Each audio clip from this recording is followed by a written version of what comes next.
পৃথিবীর মধ্যে চারজন প্রতাপশালী বাদশা, তার মধ্যে এক নম্বরে হলো বাদশা সুলাইমান, যাকে আল্লাহ দুইটা মুজিজার জিনিস দান করেছিলেন। একটা হলো আংটি, আর একটা হলো একটা কুরসি দান করেছিলেন। এই চেয়ারের মধ্যে বইয়া যখন বলতো চেয়ার যা, সঙ্গে সঙ্গে তামাম পৃথিবী ঘুরে ঘুরে দেখতো। কোনো পেট্রোল লাগতো না, কোনো ডিজেল লাগতো না। এই ক্ষমতা দিছেন কে? আর একটু জোরে বলেন। এই পাল্লা রব্বুল আলামিন দুইটা, আর একটা ছিল আংটি। আংটির মুজিজা ক্ষমতা ছিল, বিশাল ক্ষমতা। এই আংটি যখন হাতের মধ্যে থাকতো, তামাম পৃথিবীর কোথায় কি হচ্ছে, পিপিলিকা কি করে, মাছে কি করে, সব পশু পাখির ভাষা এই আংটির মুজিজার খাতিরে দেখতে পারতো পয়গম্বর সুলাইমান। সুবহানাল্লাহ বলেন না? আর একটু জোরে বলেন না? একদিন রাস্তা দিয়ে যায়, পয়গম্বর সুলাইমানের ঘোড়া নিয়ে যখন যাইতেছিলেন, কিছু পিপিলিকা ডাকতে বলো, পিপিলিকার সর্দার ডাকতে বলে, আমার সর্দারা শোনো, বড় বিপদ, মহাবিপদ দেখা দিছে।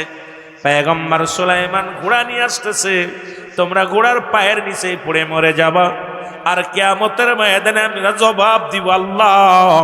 একটা পিপিলিকা যদি মেরে ফেলে সুলাইমান পয়গম্বর, তাহলে রব্বুল আলামিনের কাছে একটা নালিশ, আল্লাহ আমরা অসহায় প্রাণী বানাইছো, সুলাইমান পয়গম্বরের ঘোড়ার পায়ের নিচে পড়ে ফিসি হয়ে গেছি, শেষ হয়ে গেছি। পয়গম্বর সুলাইমান এটা দেখতে পারছে, শুনতে পারছে। সুবহানাল্লাহ বলেন। পয়গম্বর সুলাইমান ডাকতে বলে, দাঁড়া, ঘোড়া দাঁড়া করলেন। সৈন্যরা বলে, হুজুর ঘোড়া কেন দাঁড়া করলেন? তোমরা বুঝবা না, কিছু পিপিলিকা যাইতেছে রাস্তা দিয়া, যদি একটা পিপিলিকা বিনা কারণে মেরে ফেলি, একটা পিপিলিকা যদি হত্যা করা হয়, এই পিপিলিকা যদি আল্লাহর দরবারে দরখাস্ত করে নালিশ দেয়, আমি পয়গম্বর সুলাইমান রব্বে কারিমের কাছে ধরা পড়ে যাব। জোরে জোরে চিল্লায় বলো মার। আর আমরা হাজার হাজার প্রাণী হত্যা করি, জোরে বলেন ঠিক কিনা? পয়গম্বর সুলাইমান ডাকতে বলে, পিপিলিকা রে, তুমি কেন ভয় পালাইতেছিলা বলো? পিপিলিকার আলো নালিশ শুনতেছে পয়গম্বর সুলাইমান। সুলাইমান পয়গম্বর শুনলেন, যখন বললেন, পিপিলিকা রে তোমরা কেন পালাইলা জানতে চাই। পিপিলিকা বলে, হুজুর আমরা ছোট প্রাণী, আপনার গোড়া আসতেছিল, এই জন্য আমরা ভয়ে গর্তের মধ্যে রওনা দিয়েছিলাম, কারণ আপনার ঘোড়ার পায়ের নিচে পড়ে যদি মারা যায়, হুজুর এই মৃত্যুর ভয়ে আমরা পালাইতেছিলাম। আমার মুসলমান বাবারা, আমার ওই পিপিলিকার ভাষাটা পর্যন্ত পয়গম্বর সুলাইমানকে জানা এবং বোঝার ক্ষমতা দিয়েছে কে? আরো জোরে বলেন কে? তিনি কে? তিনি আমার আপনার রব, তিনি পৃথিবীর মালিক, আসমানের মালিক, জমিনের মালিক, যিনি কুল কায়নাতের মালিক, তামাম জাহানের মালিক, আপনার আমার মৌতের মালিক, রিজিকের মালিক, হায়াতের মালিক, সব কিছুর মালিককে। আর একটু জোরে বলেন, আওয়াজ জোর নাই। আল্লাহ, আমার আল্লাহ, তামাম পৃথিবীর সব কিছুর মালিক হলো আমার আল্লাহ। সেই পয়গম্বর সুলাইমান কর্মকার্য করতে করতে মুসলমান সময় দিতে দিতে বয়স হয়ে গেল। উজিরে ডাকতে বলো, হুজুর আপনার বয়স হয়ে গেছে, বিয়ার বয়স হয়ে গেছে, এখনো বিয়ে করলেন না। খুব খেয়াল। ডাকতে বলো, হুজুর আপনি রাজ্য চালাইতে চালাইতে বয়স চলে গেল, আপনি এখনো বিয়ে করলেন না। পয়গম্বর সুলাইমান কয়, হুজুর মৌজির রে, বিয়া করব কখন যে আমার বিয়ের বয়স হয়ে গেছে আমি বুঝতে পারি নাই। কারণ একে তো হলো ইবাদত বন্দেগী, মাওলার ইবাদত বন্দেগী করি, দুই হলো রাজ্যের কাজ পরিচালনা করি, কখন যে বিয়ার বয়স হয়ে গেছে এইটা আমি এখনো বুঝতে পারি না। তার কারণে একজন যুবক কতদূর পর্যন্ত ইবাদত বন্দেগীর মধ্যে মাশগুল হলে কখন যৌবন আসছে নিজের অনুভব করার করতে পারে না। তদ্রূপ আর আমার দেশের যুবক হওয়া লাগে না, ক্লাস 7-এ পরে 6-এ পরে পরের মেয়ের হাত ধরে টানাটানি করে, কারণ ওর বাবা মায়ের চরিত্র খারাপ হওয়ার কারণে সন্তান নষ্ট হয়েছে সমাজে। জোরে জোরে চিল্লায় বলো ঠিক কিনা? 7-এ পরে, 6-এ পরে। গতকালকে দেখলাম আপনাদের যশোরে, এই যশোরের দিকে খুলনায় হাফেজ সাহেব ঢাকাতে এক মহিলা নিয়ে চলে আসছে। হাফেজ সাহেব কেবল হেফজ শেষ করছে, বয়স 13 বছর না 12 বছর, ও এবিডিবিট করে বয়স বাড়াইছে, 16 না 17 বছর বাড়াইছে। মেয়ে বাবার যখন ধরছে, মেয়ে হাফেজ সাহেব ধরায় ধরেছে, হাতির মতো এক মেয়ে নিয়ে চলে আইছে। হাতি বাচ্চা এখন দাড়ি মোছ ওঠে নাই, কত বুঝেন। এখন বাবার মেয়ে বাবার গালিগালাজ করতেছে, মেয়েও হাফেজ, কোরআনের হাফেজ। তা বাবা বলতেছে আমার স্বপ্ন ছিল যে আমি তোরে হাফেজ, মা তুই ওই ছেলের সঙ্গেই যা, কিন্তু আমরা আনুষ্ঠানিকভাবে বিয়ে দিতাম, তোরে হেফজ পড়ালাম, তোরে আলেম বানালাম, আমার কলঙ্ক মাথায় দিলি, তুই কি বললি নাকি? মেয়ে করছে আমার বয়স হয়েছে, তুমি বোঝো নাই, বিয়ে দাও না কেন, এখন বয়স হয়েছে। লজ্জায় বাবা মাথা নত করে ফেলেছে যে আজকে সন্তানের কারণে বাবা লাঞ্ছিত, এর সেইতে কষ্ট থাকতে পারে না, জোরে বলেন ঠিক কিনা? আমার ভাইয়েরা, আমার বন্ধুরা, আমার গভীর মনোযোগ। পয়গম্বর সুলাইমান বলে উজির, যেহেতু বিয়ের পাগম দিলা, শোনো আমি বিয়ে করব, তবে শর্ত থাকবে, তুমি যদি এই মহল্লার মধ্যে, সারা রাজ্যের মধ্যে 5টা গুণের গুণান্বিত কোন নারী পাও, তাহলে আমি পয়গম্বর সুলাইমান বিয়ে করতে রাজি। আরো জোরে বলেন। এই যিনি চিঠি লেখছেন ভালো করে শুনবেন, ওয়াস কয়টা গুণ? বিয়ে করছো দাউস, তোরে তো নির্যাতন, তোর জুতা মেরে বাড়িতে খেদায় নিয়ে, ভাগ্য ভালো। ও সকালে আমি তো বিকেলে একবার একজন করছে, ওয়াজ করছে, হুজুর স্বামীর পাত্তলে জান্নাত। ও বাড়ি যে লাথি মারছে, মাথায় তুলে সুরাত করে স্বামী লাথি খাইয়া বেটা উইঠা কয় মরছি রে, এত জোরে লাথি মারলি? কনে লাগছে? কয় মাথায়। কাল্লা বাসাইছে, হুজুরি ওয়াজ করছে স্বামীর পাত্তলে জান্নাত, যদি পায়ে লাগতো জান্নাতটা হারাইতাম, মাথায় লাগছে। কথা বুঝেননি? তার তো বিয়ে করছিস দাউস, বিয়ে করছিস হলো দুনিয়ার মধ্যে লম্পট জিনাকারী মেয়া, বিয়ে করছিস দাউস মহিলা, ল্যাংটা মহিলা, এর দ্বারা তো নির্যাতিত নিপীড়িত হওয়াই লাগবে, জোরে বলেন ঠিক কিনা? আরো জোরে বলেন ঠিক কিনা? তুই তো রূপ দেখছিস, গুণ দেখিস নাই। যদি গুণ দেখে বিয়ে করতি তোকে মাথায় রাখতো, তুই বিয়ে করছিস রূপ দেখা, তোরে রাখবে জুতার নিচে, জোরে বলেন ঠিক কিনা? এই যে রূপ বন্ধ কর, গুণ দেখে বিয়ে কর, জোরে বলেন ঠিক কিনা? বন্ধুগণ আমার গভীর মনোযোগ। রাগ করেন নি, আবার রাগ করেন কেন? আমি আটশির বক্তা, তো অনেকেই তরিকাতের বাইরাও চিন্তা করে, রুহুল আমিন ভাই কেমনে কথা কয়, অনেক বাইরা চিন্তা করে, কিন্তু আমি তো বাস্তবমুখী বক্তা। আমার বাস্তবটাই আমার সবচেয়ে হলো, একজন মানুষ যদি পথে আসে আমার জীবন ধন্য, যেটা বলেন ঠিক কিনা? ছোটবেলা একটা গান শুনতাম, আগে হইলাম দয়াল আমিরে দয়াল, পিছে হইল মা, বলতে বলতে মিয়া বাই হইল, আব্বা হইল না। তা বলার কাজ বলতেছি, এখন হেদায়েতের দায়িত্ব কার? আরো জোরে বলেন, আরো জোরে। একটু মহব্বতের সঙ্গে দুরূদ শরীফ পড়ুন। আল্লাহুম্মা সাল্লি আলা নবিয়িনা শাফিয়ানা নবিয়ানা। একটু মহব্বতে বলেন আল্লাহুম্মা সাল্লি আলা নবিয়িনা শাফিয়ানা নবিয়ানা। আদম যখন মাটি পানি, মরণ নবীজি খোদা রাসূল। আদম যখন মাটি পানি, মরণ নবীজি খোদা রাসূল। তার উপরে পড়েন দুরুদ, তার উপরে পড়েন দুরুদ। আল্লাহ গো ফেরেশতা কুল, আল্লাহুম্মা। ভাইজান জোরে জোরে, আল্লাহুম্মা সাল্লি আলা নবিয়িনা শাফিয়ানা নবিয়ানা। তিসাতি কাল কাঁদলেন নবী সকলি উম্মতের লাগি। তিসাতি কাল কাঁদলেন নবী সকলি উম্মতের লাগি।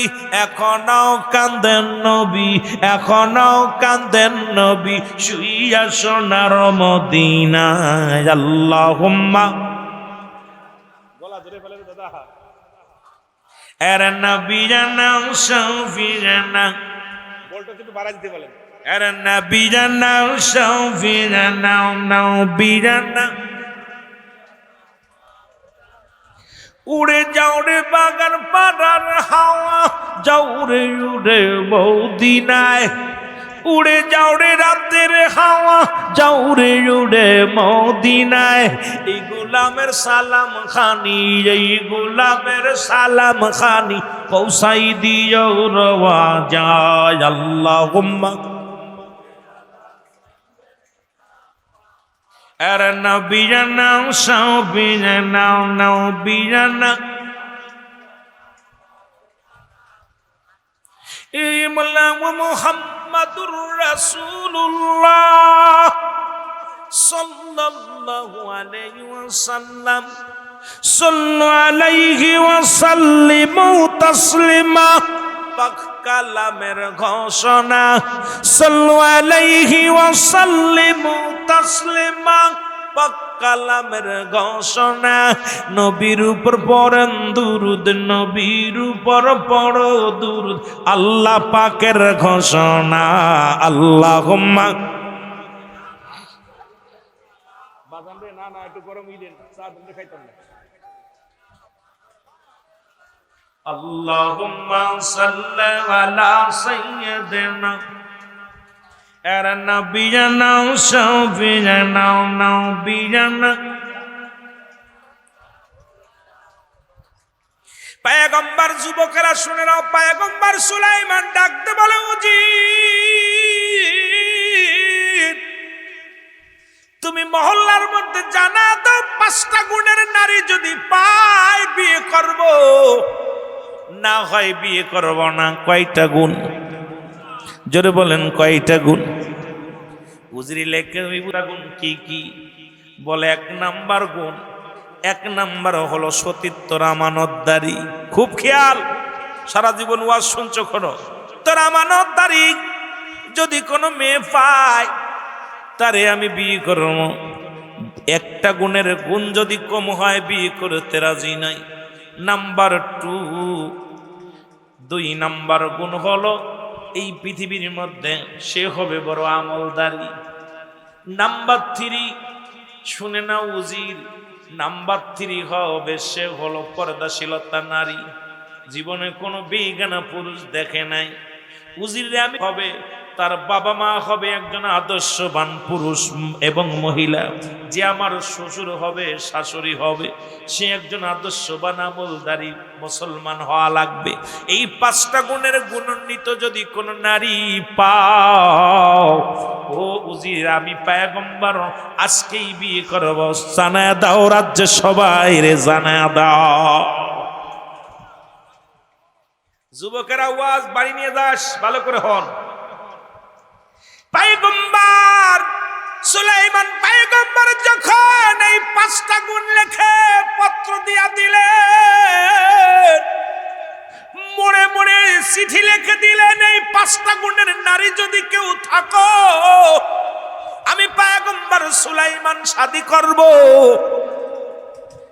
একটা নয়, অর্ধ পৃথিবী, খালি বাংলাদেশ নয়, বাংলাদেশ, ভারত, পাকিস্তান ও মুসলমান, শ্রীলঙ্কা, জর্ডান, আফগানিস্তান, সৌদি আরব, এইরকম অর্ধ পৃথিবীর মধ্যে ঘুরে ঘুরে এই 5টা গুণের নারী পাইলেন না।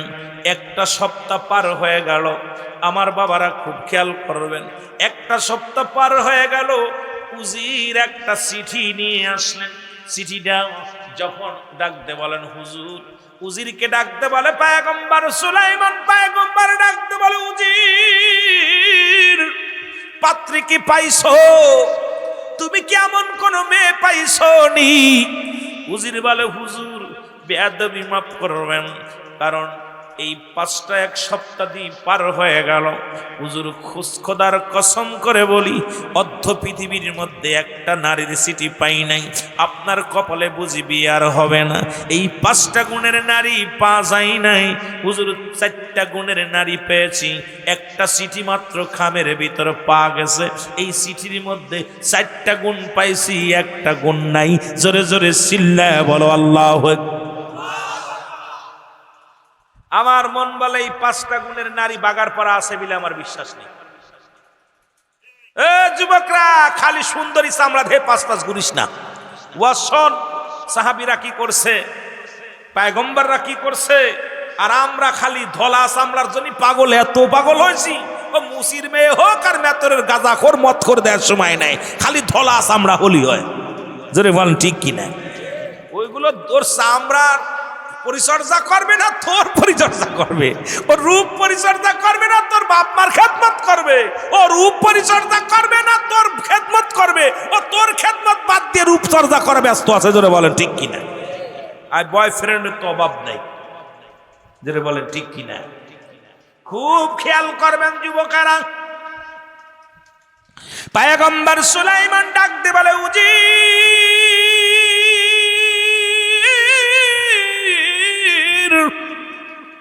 আরে এত বড় রাজ্য, অদ্য খলিফা, অদ্য পৃথিবীর খলিফা আমি। আল্লাহ আমার ধন সম্পদের এত পরিমাণ ধন সম্পদ দিছে রে, আর আমার রাজ্যে একটা মেয়ে পাইলা না আমার সঙ্গে বিয়ে দেওয়ার জন্য। তাহলে কি আমি বুড়া হয়ে যাব রে? উজির, যেহেতু বিয়ের পায়গাম দিছো, তাড়াতাড়ি খোঁজো। উজির ঢোল পিঠায়া দিলেন, মহল্লায় মহল্লায় ঢোল পিঠায়া দিলেন। কেউ আসনি? এই 5টা গুণের নারী আসনি।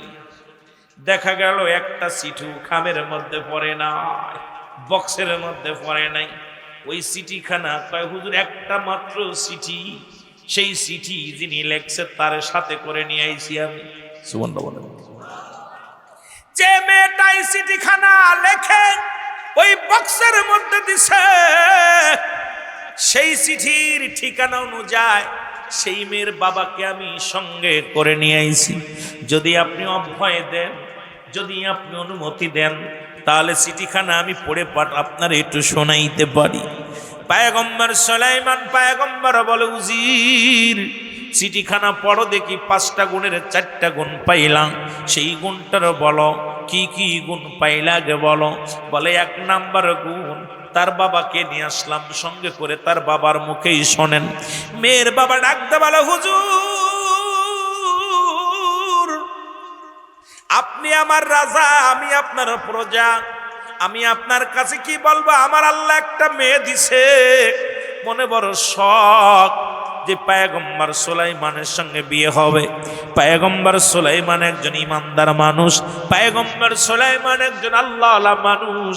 যদি পয়গম্বর সুলাইমান আমার জামাই হয়, তাহলে ওই পয়গম্বর সুলাইমান যখন আমি কবরে চলে যাব, আমার জামাই কবরের পাশে দাঁড়ায় দোয়া করবে আমার জন্য, আমার দাফন করবে আমার জামাই, আমার কাফন করাবে আমার জামাই।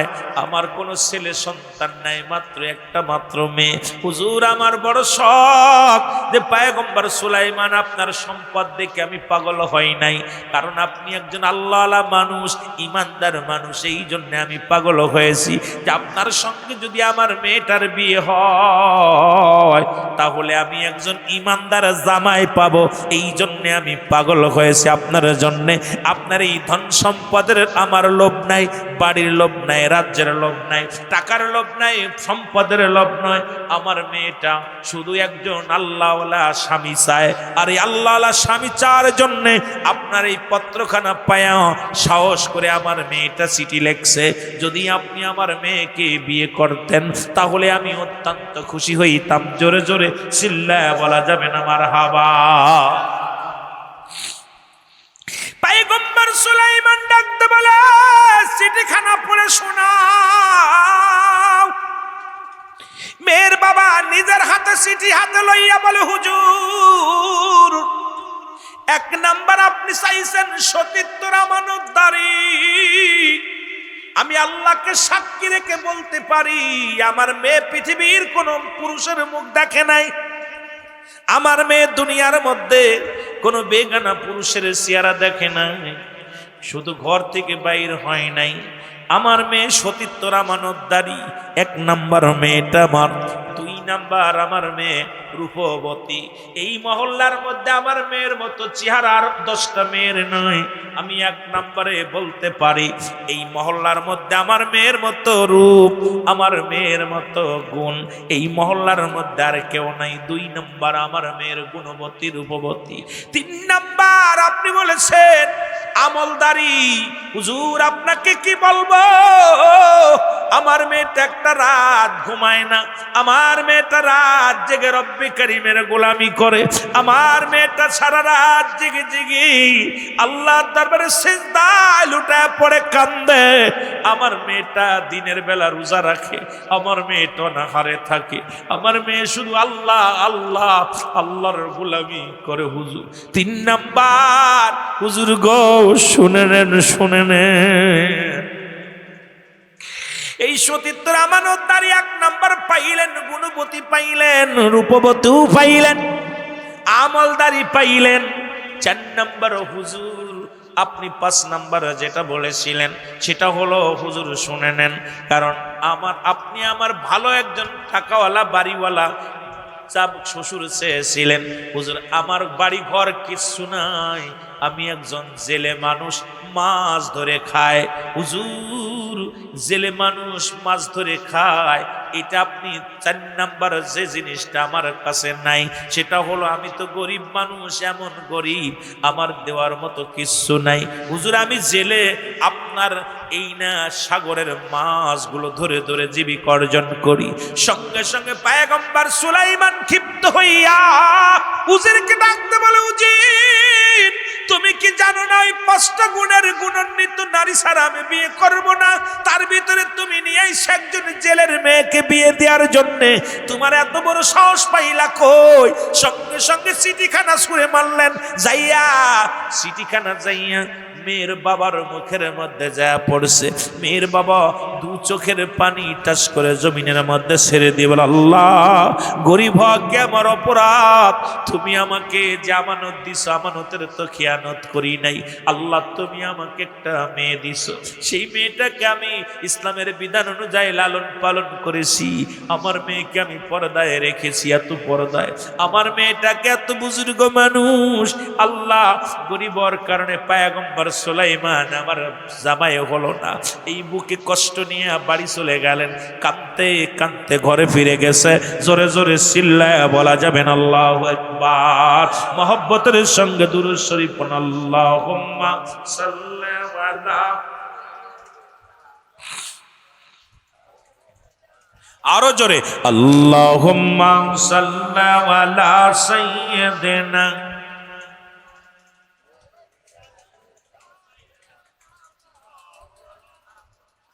আকাশ কান্দে বাতাস কান্দে, কান্দে বিবি ফাতিমা, আকাশ কান্দে বাতাস কান্দে, কান্দে বিবি ফাতিমা, জমিন আসমান কান্দে, জমিন আসমান কান্দে, কান্দে সোনার মদিনা, আল্লাহুম্মা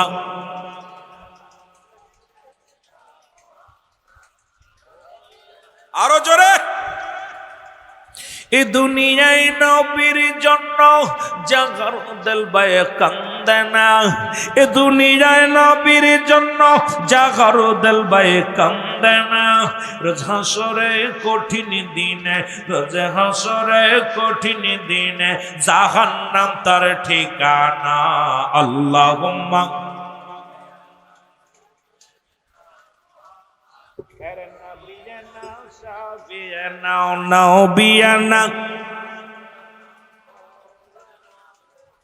আরো জোরে বলেন আল্লাহুম্মা। নবীর উপর দুরূদ পড়ো, নবীর উপর দুরূদ পড়ো, সব আল্লাহ পাকের ঘোষণা, নবীর উপর দুরূদ পড়ো, নবীর উপর দুরূদ পড়ো, সব আল্লাহ পাকের ঘোষণা, নবী বিন কঠিন দিনে, নবী বিন কঠিন দিনে কেউ তো বন্ধু হবে না, আল্লাহুম্মা এর নবীনা শফিনা, নবীনা আশিক মাশুকের দলে কান্দে নবীজির প্রেমে, আশিকেরা কান্দে বসে নূর নবীজির প্রেমে। দয়া করে দেন গো দেখা, দয়া করে দেন গো দেখা, পোড়াইবে মনের আশায়। আল্লাহুম্মা সাল্লি আলা আর নবিয়ানা সাউবিয়ানা নবিয়ানা মুহাম্মদ। আল্লাহুম্মা সাল্লি আলা আর নবিয়ানা সাউবিয়ানা নবিয়ানা। পয়গম্বর সুলাইমানের দিকে লাঞ্ছিত হইয়া কন্যার মেয়ে বাবা বাড়ি যা চোখের পানি ছেড়ে কাঁদে। মেয়ে ডাকতে বলে, বাবা জান আপনার চোখে কেন পানি? ও আমার আব্বা জান আপনার চোখে কেন পানি? মেয়ে বলা পর বাবাই বলে, মারে পয়গম্বর সুলাইমান আমার জামাই হলো না, মনে বড় স্বপ্ন ছিল পয়গম্বর সুলাইমান হবে আমার জামাতা। ওরে আমার জন্য দোয়া করবে, আমার জন্য ফরিয়াদ করবে। মারে সেই স্বপ্ন আমার পুরা হলো না, জীবনের স্বপ্ন আমার পুরা হলো না। বলে বাবা গো, সে যেগুলো চেয়েছে সব গুণ তো আমার মধ্যে আছে। নাম্বার 1 আমি সতীত্বর আমানতদারি। বাবা গো, এই পৃথিবীর মধ্যে 1 নাম্বার খাঁটি আমি, 2 নাম্বার শেষ আমলদারি। বাবা আমি আমলদারি, বাবা আমি তো আমলের মধ্যেই থাকি। 3 নাম্বার চেয়েছে সে পর্দাশীলতা নারী। বাবা গো, আজ পর্যন্ত কোনো বেগানা পুরুষ দেখি নাই। আমি দুনিয়ার মধ্যে আমি তো কোনো বেগানা পুরুষের চেহারা দেখিনি। 4 নাম্বার শেষ গুণবতী রূপবতী। বাবা এই 4 নাম্বারটার মধ্যে অত্র মহল্লার মধ্যে আমার মতো রূপ মনে হয় এই মহিলার জগতে আর কেউ নাই। গুণবতী বাবা আমার মতো গুণ এবং রূপ একটাও কারোর নাই। 5 নাম্বার শুধু একটা, 5 নাম্বারটা আপনার ভিতরে আমাদের মধ্যে নাই। আপনি দরিদ্র মানুষ বাবা গো।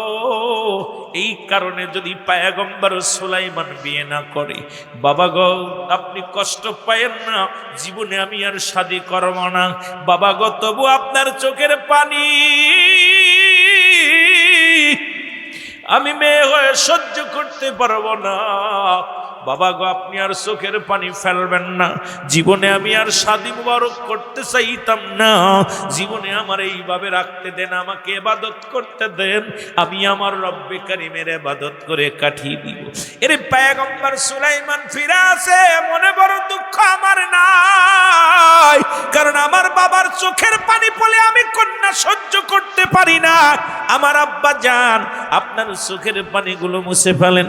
ও আমার আব্বা জান, আমার রব্বে কারীম যে ফয়সালা দেয় সেটার উপরেই আপনি রাজি থাকেন, খুশি থাকেন। জোরে জোরে চিল্লায়া বলা যাবে না মারহাবা।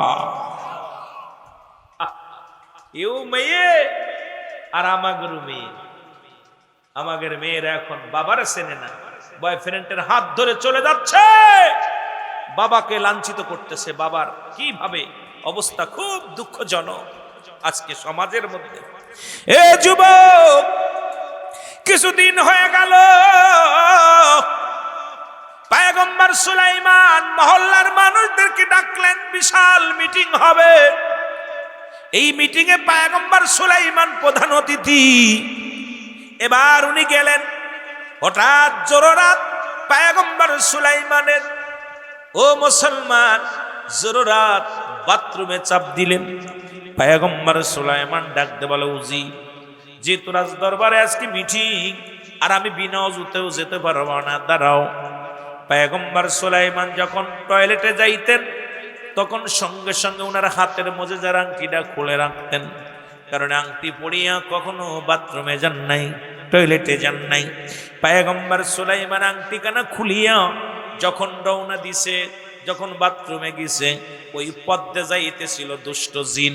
এই জিনটা দেখিয়া এর পয়গম্বর সুলাইমান পয়গম্বর আংটিটা মুজিজার আংটি দেখে বড় পাগল হয়ে গেল। পয়গম্বর সুলাইমানের সুরত ধরে আসিয়া জিনের সরদার দুষ্ট জিন আসিয়া উজিরকে বলে, উজির আংটিখানা দাও। যখন এইবার আংটিখানা উজির যখন হাতের মধ্যে দিয়েছে, নিয়া পর সঙ্গে সঙ্গে মুসলমান পয়গম্বর নকল পয়গম্বর সুলাইমান ওই জিনেদের সরদার দুষ্ট জিন এইবার নকল জিন নকল পয়গম্বর সাথে জোরে জোরে চিল্লায়া বলা যাবে না আল্লাহু আকবার। উজিরকে ডাকতে বলে, উজির দেরি করো না, মিটিং এ নিয়ে যাও। আর আমি যখন মিটিং এ বসবো, যখন আমি আলোচনায় বসবো, আমার সুরত দইরা আর একটা লোক আসবে। এই লোকটা আসিয়া পয়গম্বর সুলাইমান বলে দাবি করবে, খবরদার তারে ঢুকতে দিবা না, কারণ দেশের অবস্থা ভালো না, সমাজের অবস্থাও ভালো না। এই লোকটা কিন্তু হুবহু আমার মতো চেহারা, দেখতে আমার মতো, আসিয়া কিন্তু দাবি করবে আমি এই রাজ্যের প্রধানমন্ত্রী, উনি দাবি করবে আমি পয়গম্বর সুলাইমান, উনি দাবি করবে খবরদার রাজদরবারে ঢুকতে দিবা না, তাকে পিটাইয়া রক্তাক্ত করিয়া দেশ ছাড়া করবা। জোরে জোরে চিল্লায়া বলা যাবে না আল্লাহু আকবার। এর নকল পয়গম্বর সুলাইমান যা রাজদরবারে বইয়া আলোচনা শুরু করে দিছে।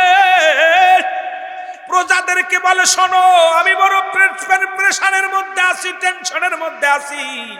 আমার চেহারার মধ্যে একজন সুলাইমান পয়গম্বর একটু পরে হয়তো রাজদরবারে ঢুকবে। কত বদ দেখছেন। এই লোকটা ঢুইকা উনি এই রাজদরবারের পয়গম্বর সুলাইমান বলে দাবি করবে, খবরদার ও যেন এই জায়গা ঢুকতে না পারে।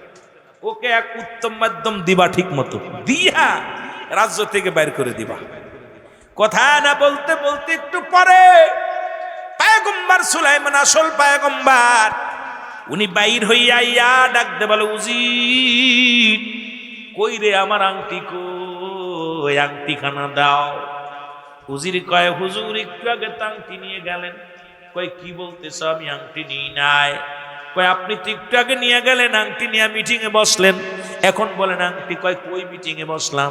উজির দৌড়ায়া যায় চলে গেলেন, সুলাইমান পয়গম্বর আসলটা দৌড়ায়া গেছে, যায় দেখে হুবহু পয়গম্বর সুলাইমান সাজিয়া রাজদরবার রাজ সিংহাসনে বসিয়া বসিয়া সবার কার্যক্রম শুরু করেছে। জোরে জোরে চিল্লায়া বলা যাবে না আল্লাহু আকবার। পয়গম্বর সুলাইমানকে দেখিয়া জিনের সরদার নকল পয়গম্বর ডাক দে বলে, আমার প্রজার ওই দেখো, কইতে কইতে নকলটা হাজির হয়ে গেছে, ঠেকাও। নকলটার আসলটারে কইছে নকল, ঠেকাও। লোকজন তাকা দেখে দুইটা পয়গম্বর, দুইটা সুলাইমান, একটা রাজমহল্লায় রাজ সিংহাসনে বসে আছে, আর একজন দাবি করে রাজ সিংহাসনে বসার জন্য। এবার নকল যে মুসলমান জিনের সরদার ইনি ডাক, দেখো আমার প্রজারা, শোনো, দেরি করো না। ওই পয়গম্বর সুলাইমান দাবি করতেছে যে লোকটা মিথ্যুক কাজ্জাব, আমি তোমাদের প্রধানমন্ত্রী, আমি তোমাদের পয়গম্বর। আর একজন নকল সেজে আমার চেহারা সুরত দরিয়ে আসছে, তাকে তাড়াতাড়ি ঠেকাও, ঠিক মতো পার দাও। জনগণ ধরে কিল ঘুষি মারা শুরু করলো, মারতে মারতে রক্তাক্ত অবস্থায় হয়ে গেল। কয়, মেরে ফেলো না, দরকার নাই, মেরে ফেলো না, যা মারো সাদা মরা হয়ে গেছে, পায়ের রশি বেঁধে টান দিয়ে রাস্তার পাশে ফেলে দাও। এবার পয়গম্বর সুলাইমান পয়গম্বরকে নিয়ে রশি দিয়া বাঁধিয়া রাস্তার পাশে ফেলে রাখলেন। আসল পয়গম্বর পড়ে রইলেন রাস্তার পাশে, আর নকল পয়গম্বর বসে দেশ পরিচালনা করা শুরু করছে। জোরে জোরে চিল্লায়া বলো আল্লাহ। ওড়ারে বসাইছে, জম্বের বসানো, নকলটা বইয়া শুধু এখন জনগণের কষ্ট দেয়, জনগণের কষ্ট দেয়। জনগণের যেটা চোর ধরে আনলে চোর ছেড়ে দেয়, যে ধরে আনে তার একটাই কথা বুঝলেন। এ মোটামুটি উল্টো পাল্টা কাজ, খালি উল্টো পাল্টা কাজ, ইচ্ছা মতো কাজ করতেছে। জনগণ কয়, কারে কারে আসলে পয়গম্বরের তো ইনি তো এইরকম না, পয়গম্বর সুলাইমান তো এরকম ছিল না, কিন্তু এইটা এরম করে কেন, পরিবর্তন হলো, কথাবার্তার ধারণ ভালো না, কথা বুঝলেন। পয়গম্বর সুলাইমান পড়ে পাশে রাস্তার কিনারায় ওই রাস্তা দিয়ে যাইতেছিল ও মুসলমান জেলে মশাই, ওই মেয়ের বাবা মাছ ধরিয়া নিয়ে আসতেছিল। হঠাৎ দেখে রাস্তার কিনারে একজন যুবক পড়ে আসে। আস্তে আস্তে যাইয়া দেখে যুবককে কিল ঘুষি মারিয়া বেহুশ বানায়া রাখছে। যুবকটাকে ধরে বাড়ি নিয়ে গেলেন, বাড়ি নিয়ে সুস্থ করলেন, কিন্তু জ্ঞান ফেরে নাই, কারণ ওনার হাতে তো মুজিজার আংটি নাই, কিচ্ছু মনে নাই। এবার যুবককে নিয়া যখন বাড়ি ফিরিয়া বাড়ি নিয়ে রাখিয়া বিবিকে বলে, বিবি এই যুবককে সেবা করো, যুবককে পরিচর্যা করো, এই যুবককে কি করো, ডাক্তার কবিরাজ দেখাইয়া সুস্থ করো। আমি গেলাম মাছ ধরতে, কারণ মাছ ধরবো, জীবিকা অর্জন করবো, রুজি রোজগার হবে, এরপরে চাউল কিনবো, খাবো। মাছ না ধরলে পেট চলে না রে বিবি। এবার যখন নদীতে গেলেন মাছ ধরতে, ওদিন ওই যুবককে বাড়ি রেখে যার কারণে রব্বুল আলামিন পয়গম্বরের খাতিরে বিপুল পরিমাণ মাছ জেলের জালে বাঁধছে। জোরে জোরে চিল্লায় বলা যাবে না মারহাবা। চিন্তা করে আজকে বেটারে উদ্ধার করার কারণে অনেক পরিমাণ মাছ পাইলাম। বেটারা মনে হয় ভাগ্যবান, ভালো সেবা যত্ন করতে লাগলেন। প্রতিদিন এরকম মাস চলে গেল, কয়েক মাস পার হয়ে গেল, জেলের বাড়িতে আছে, জেলের বাড়িতে আছে, কয়েকটা মাস হয়ে গেল। যুবক এরপরে বছর 2 বছর পার হয়ে গেল। কয় বছর? 2 বছর পার হয়ে গেল জেলের বাড়িতে। জেলের সঙ্গে মাছ ধরতে যায় নদীতে। প্রতিদিন জেলে কয়, বাবারে আমার তো কেউ নাই, তুমি যদি আমার একটু সহযোগিতা করতে ভালো হতো বাবা, চলো। অনেক লম্বা বড় আলোচনা সংক্ষিপ্ত করে দিতেছে আমার বাবারা বোঝানোর জন্য। পয়গম্বর সুলাইমান প্রতিদিন মাছ ধরতে যায় সঙ্গে। রব্বুল আলামিন এত পরিমাণ রিজিকের সন্ধান মিলায়া দেয়, 1 ঘন্টার ভিতরেই অনেক মাছ হয়ে যায়, নিয়ে চলে আসে। ওইটুকু সন্তুষ্ট হয়ে বাজারে বিক্রি করে। এইরকম বাজারে বিক্রি করিয়া টাকা পয়সাও রোজগার করিয়া ভালোই মোটামুটি একটা মধ্যবিত্ত ফ্যামিলি হয়ে গেছে। আমার বাবারা, আমার 2 বছর পার হয়ে গেল।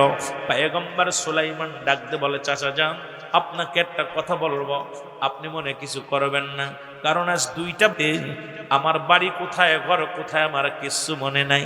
তবে আপনার এখানে আর থাকতে চাই না, 2টা বছর আপনার কাছে আসি, আমাকে বিদায় করে দেন। যেখানে আমাকে পেয়েছিলেন হয়তো আশপাশে আমার বাড়ি, সেই জায়গা আমারে নিয়ে যান, এরপরে আমি আমারে খুঁজে নিবে, আপনি আমারে দয়া করে একটা ব্যবস্থা করে দেন। পয়গম্বর সুলাইমানের কথা শুনিয়া জেলে ডাকতে বলে, বাবা আমি তোমাকে একটা অনুরোধ করি, তুমি চলে যাবা, তোমাকে বাধা দিব না, তবে তোমাকে পাই আমি খুশি, তোমাকে একটা প্রস্তাব দিব আমি, যদি প্রস্তাবে তুমি রাজি হও তাহলে আমি অত্যন্ত খুশি হব। বলে, বাজান কি প্রস্তাব দিবেন বলেন? কয়, বলো দিয়ে আমাদের বাড়ি কয়জন লোক? কয়, কেন? আমি, আপনি আর চাচি আম্মা। কয়, মাবারে আমরা, তুমি আজ 2টা বছর আমার বাড়িতে। ও যুবক, যুবকেরা শোন, যুবতীরা শোন, 2টা বছর একটা বাড়ির মধ্যে। ডাকতে বলে, বাজান বলো আমার বাড়িতে কয়জন সদস্য? কয়, 3 জন। কয়, না রে বাজান না, আমরা 3 জন নয়, আমার বাড়িতে আর একজনও আছে। বলে, কে? কয়, আমার বাড়িতে একটা ফুটফুটে সুন্দর মেয়ে সন্তান আছে। জোরে জোরে চিল্লায় বলা যাবে না মারহাবা। কি কোন চাচা, আপনার বাড়ি আরো একটা মেয়ে আছে? কয়, হ বাবা, আমরা 3 জন না 4 জন, তুমি, আমি, তোমার কাকি, আমার মেয়ে। সুবহানাল্লাহ বলেন না। কয়জন? কুচবলে ডাকতে বলে, চাচা যান, ও চাচা যান, 2টা বছর আপনার বাড়ি খায়, আপনার বাড়ি ঘুমায়, আপনার বাড়ি থাকি, আজ পর্যন্ত কোনো মেয়ে দেখলাম না। আর আজকে আমাদের পর্দার বিধান না থাকার কারণে ওরে হুজুরের মেয়ে উকি মারে, মৌলবীর মেয়ে উকি মারে, ইমামের মেয়ে উকি মারে। উকি মারা লাগে না, ঘর থেকে বাইর হয়, দেখো আমার চেহারা, আমি বড় সুন্দরী, আর আলতা সোনো লাগাইয়া ওরে মুসলমান পাউডার সুন্দরী, লিপস্টিক সুন্দরী, আজকে নিজের চেহারা দেখানোর জন্য পাগল হয়ে যায়। অথচ পয়গম্বর সুলাইমান যিনি বিয়ে করবেন, যার বিবি হবে, যে মুসলমান শুনে নাও, 2টা বছর একটা যুবক বাড়ির মধ্যে তার চেহারা পর্যন্ত আজ পর্যন্ত দেখে নাই। জোরে জোরে চিল্লায় বলা যাবে না মারহাবা। আমি হুজুর মানুষ, আমার বাড়ি গেল আমার বউ উকি উকি মারে, দেখি আসলো, দেখি জানালা দেখেন, দেখি আসলো রে, দেখিনি। কথা বুঝছেন? আজকে সমাজ জাতি শেষ। নামাজ ফরজ, পর্দাও ফরজ। আজকে পর্দা নাই। যে সমস্ত পর্দা আর ক্ষমতা লোভী যারা আছে এরা তো পর্দার বিধান সব উঠায় ফেলতেছে। এখন দেখলাম মহিলাদেরকে সামনে দিয়া স্লোগান মিছিল শুরু করছে। মহিলাদেরকে সামনে দিয়া পিছনে বেটার আর সামনে বেটিরা। আরে কপাল পোড়া, কয় বছর বাঁচবি? 50 বছর 60 বছর বাঁচবি। ক্ষমতার লোভে নারীদেরকে মাঠে লাগিয়ে দিয়া আমার দেশে অসংখ্য মৌলবীরা দাড়ি টুপি জুব্বা লাগাইয়া বড় বড় ফতোয়া দেয়, আবার মহিলা দিয়া মিছিল মিটিং এ লাগাই দিচ্ছে। জোরে বলেন ঠিক কিনা? বেগানা নারী চেহারা দেখা হারাম। যাদের সঙ্গে বিয়ে করা যায় তাদের সঙ্গে দেখা করা হারাম, হারাম, হারাম। যাদের সঙ্গে বিয়ে করা হারাম তাদের সঙ্গে দেখা করা যায়। আর বেগানা নারী ভাড়া করে নিয়া মিটিল মিসিং করতেছে, স্লোগান দিতেছে, আজকে রাজপথে গরম করতেছে। আইরে কপাল পুরা, তোদের আলেম হতে বলছে কে? অর্থলোভী সব, সমাজলোভী, সম্পদ লোভী, এই সমস্ত বদমাইশগুলো ইসলামটাকে 12টা বাজাইতেছে। জোরে বলেন ঠিক কিনা? আওয়াজ আসতে হলো, মনে হলো আপনারা সেই দলের লোক। ভাই মরা লাগবে, খোদার কসম মরা লাগবে। কোন পীরের দোহাই দিয়ে বাঁচা যাবে না। কথা বলছেননি? কোন মৌলবীর দোহাই দিয়ে বাঁচা যাবে না। এই ক্ষমতার জন্য যা আমার দেশে কিছু মৌলবীরা আহা মিথ্যারে সত্য বানায়, সত্যরে মিথ্যা বানাইতেছে। আরে ভাই কোথায় আছি, কোন দেশে আছি? আমরা আশ্চর্য হয়ে যাই, কোথায় আছি? মরণের চিন্তা, মরণের চিন্তা একটা মানুষের নাই। জোরে বলেন ঠিক কিনা? ওরে আজ না হয় কাল তুমি যাইবা কবরে, যাবার বেলায় দেখবে চেয়ে গো তোমার সবই রইল। জোরে জোরে বলেন, যাবার কালে দেখবে চেয়ে গো তোমার সবই রইল। ঘর করলাম, বাড়ি করলাম, সবই যাইবা সে রে, যেদিন আজাইলি ধরা দিবে রে। বলো আজ না হয় কাল তুমি, আজ না হয় যাইবা কবরে, যাবার বেলায় দেখবে চেয়ে গো তোমার সবই রইল পড়ে। যাবার বেলায় তোমার দাদাই গিছে, বাবাই গিছে, কেউ আসলো না ফিরে, তোমারও তো যাইতে হবে রে। ও ভাই অন্ধকার কবরে, তোমারও তো যাইতে হবে। এই মানুষগুলো, এই যে কত এমপি মন্ত্রী চলে গেছে, বাড়ি 10টা বাড়ি 20টা বাড়ি রেখে গেছে, কিচ্ছু নিতে পারে নাই। খোদার কসম কিচ্ছু নিতে পারে নাই। বাচ্চা সেকেন্দার বলতেছিল যে আমি যেদিন মারা যাব আমার কাফনের কাপড়ের বাইরে আমার হাত দুটো রেখে দিবে। উজির বলতেছিল হুজুরে কি শুনাইলেন? কয় হ, এই ধন সম্পদের অভাব নাই, স্বর্ণ রূপার অভাব নাই, কিন্তু আমি বিবেচনা করে হিসাব করে মিলাইলাম যে আমি সন্ন্যাতে এসেছিলাম, সন্ন্যাতে বিদায়, এই সম্পদ আমারে দিবি না। আমি আমার প্রজারা যেন দেখতে পারে যে আমি এই দুনিয়ায় এত বড় মস্তান ছিলাম, রাজা ছিলাম, কিন্তু আমার মরার সময় কিছু হাতে দেয় নাই, কাপড়ের বাইরে হাত দুখানা রাখছে, দিয়া বলছে প্রমাণ করে দাও যে মানুষ দুনিয়া ছেড়ে দাও, ছেড়ে দিয়ে আখিরাত মুখী হও। বাদশাহ সেকেন্দার বলছে বাদশাহ ফকির হে সবকে একই ঠিকানা, কে বাদশাহ কে ফকির সবারই একই ঠিকানা। জোরে বলেন ঠিক কিনা? আরো জোরে বলেন ঠিক কিনা? রে আজ না হয় কাল তুমি, আজ না যাইবা কবরে, যাবার বেলা দেখবে চেয়ে গো তোমার সবই রইল পড়ে।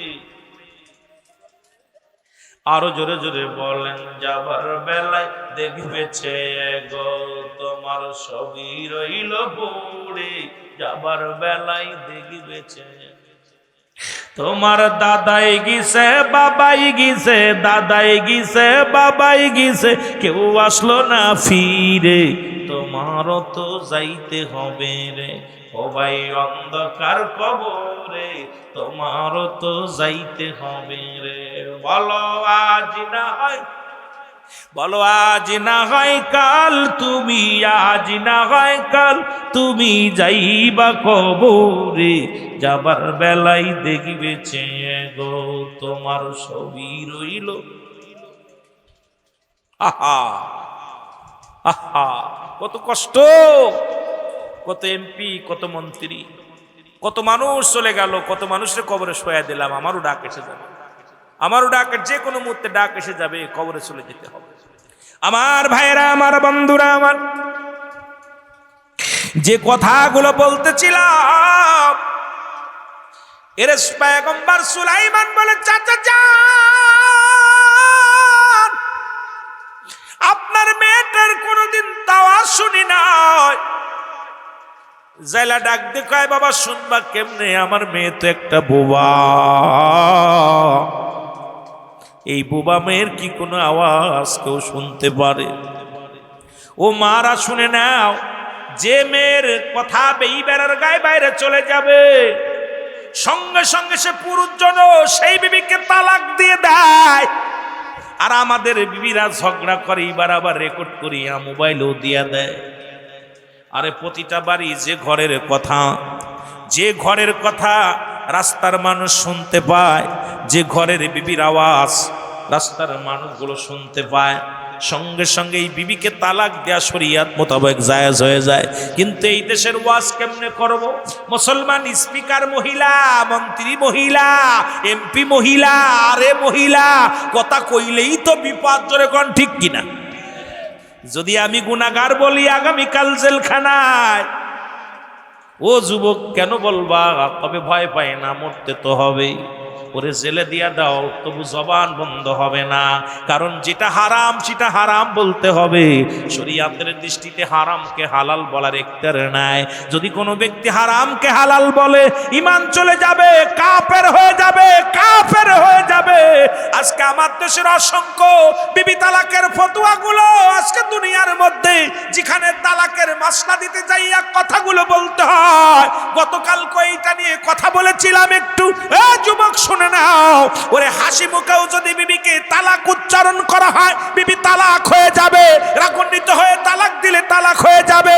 যদি মাতালা বুঝতে এমন কায়দায় তালাক দেয়, কি বলেছিল সেম ছিল না, ও মুসলমান পরে জিগাইলেও সে বলতে পারে না। এই অবস্থা যদি হয়, তাহলে তালাকের মাসলা মুসলমান ভিন্ন। কিন্তু আমার দেশে সকালে তালাক দেয়, বিকেল বেলা নিয়ে আসে। ও মুসলমান বিকেলে তালাক দেয়, রাত্রে নিয়ে আসে। আজকে এই সমস্ত বউদের সঙ্গে, বিবিদের সঙ্গে যতদিন জীবিত থাকা অবস্থায় মিলন করবি, জিনার গুনাহ হবে, জিনার গুনাহ হবে, জিনার গুনাহ হবে। এই জিনা করার পর যে সন্তান আসবে, এই সন্তানগুলো হারামখোর হবে। এই হারামখোর দেশটা নষ্ট করে দিবে, এই জাতিটা নষ্ট করে দিবে। ও যুবক শুনে নাও, এই মাসলা যদি এখন দিই, শুরুতেই বললাম বাবা, আজকে আমাদের মেয়েরা শুধু যদি ভালো লাগে নাই স্বামী ছেড়ে চলে যায়। যদি কোনো স্বামী বিবিরে ছেড়ে যায়, মুসলমান শুনে নাও, সঙ্গে সঙ্গে স্বামীর জেল খাটা লাগে। আর বউ যদি চলে যায়, কোনো জেল জরিমানা নাই। সেই দেশের মানুষ কেমনে ন্যায় বিচার পাবে?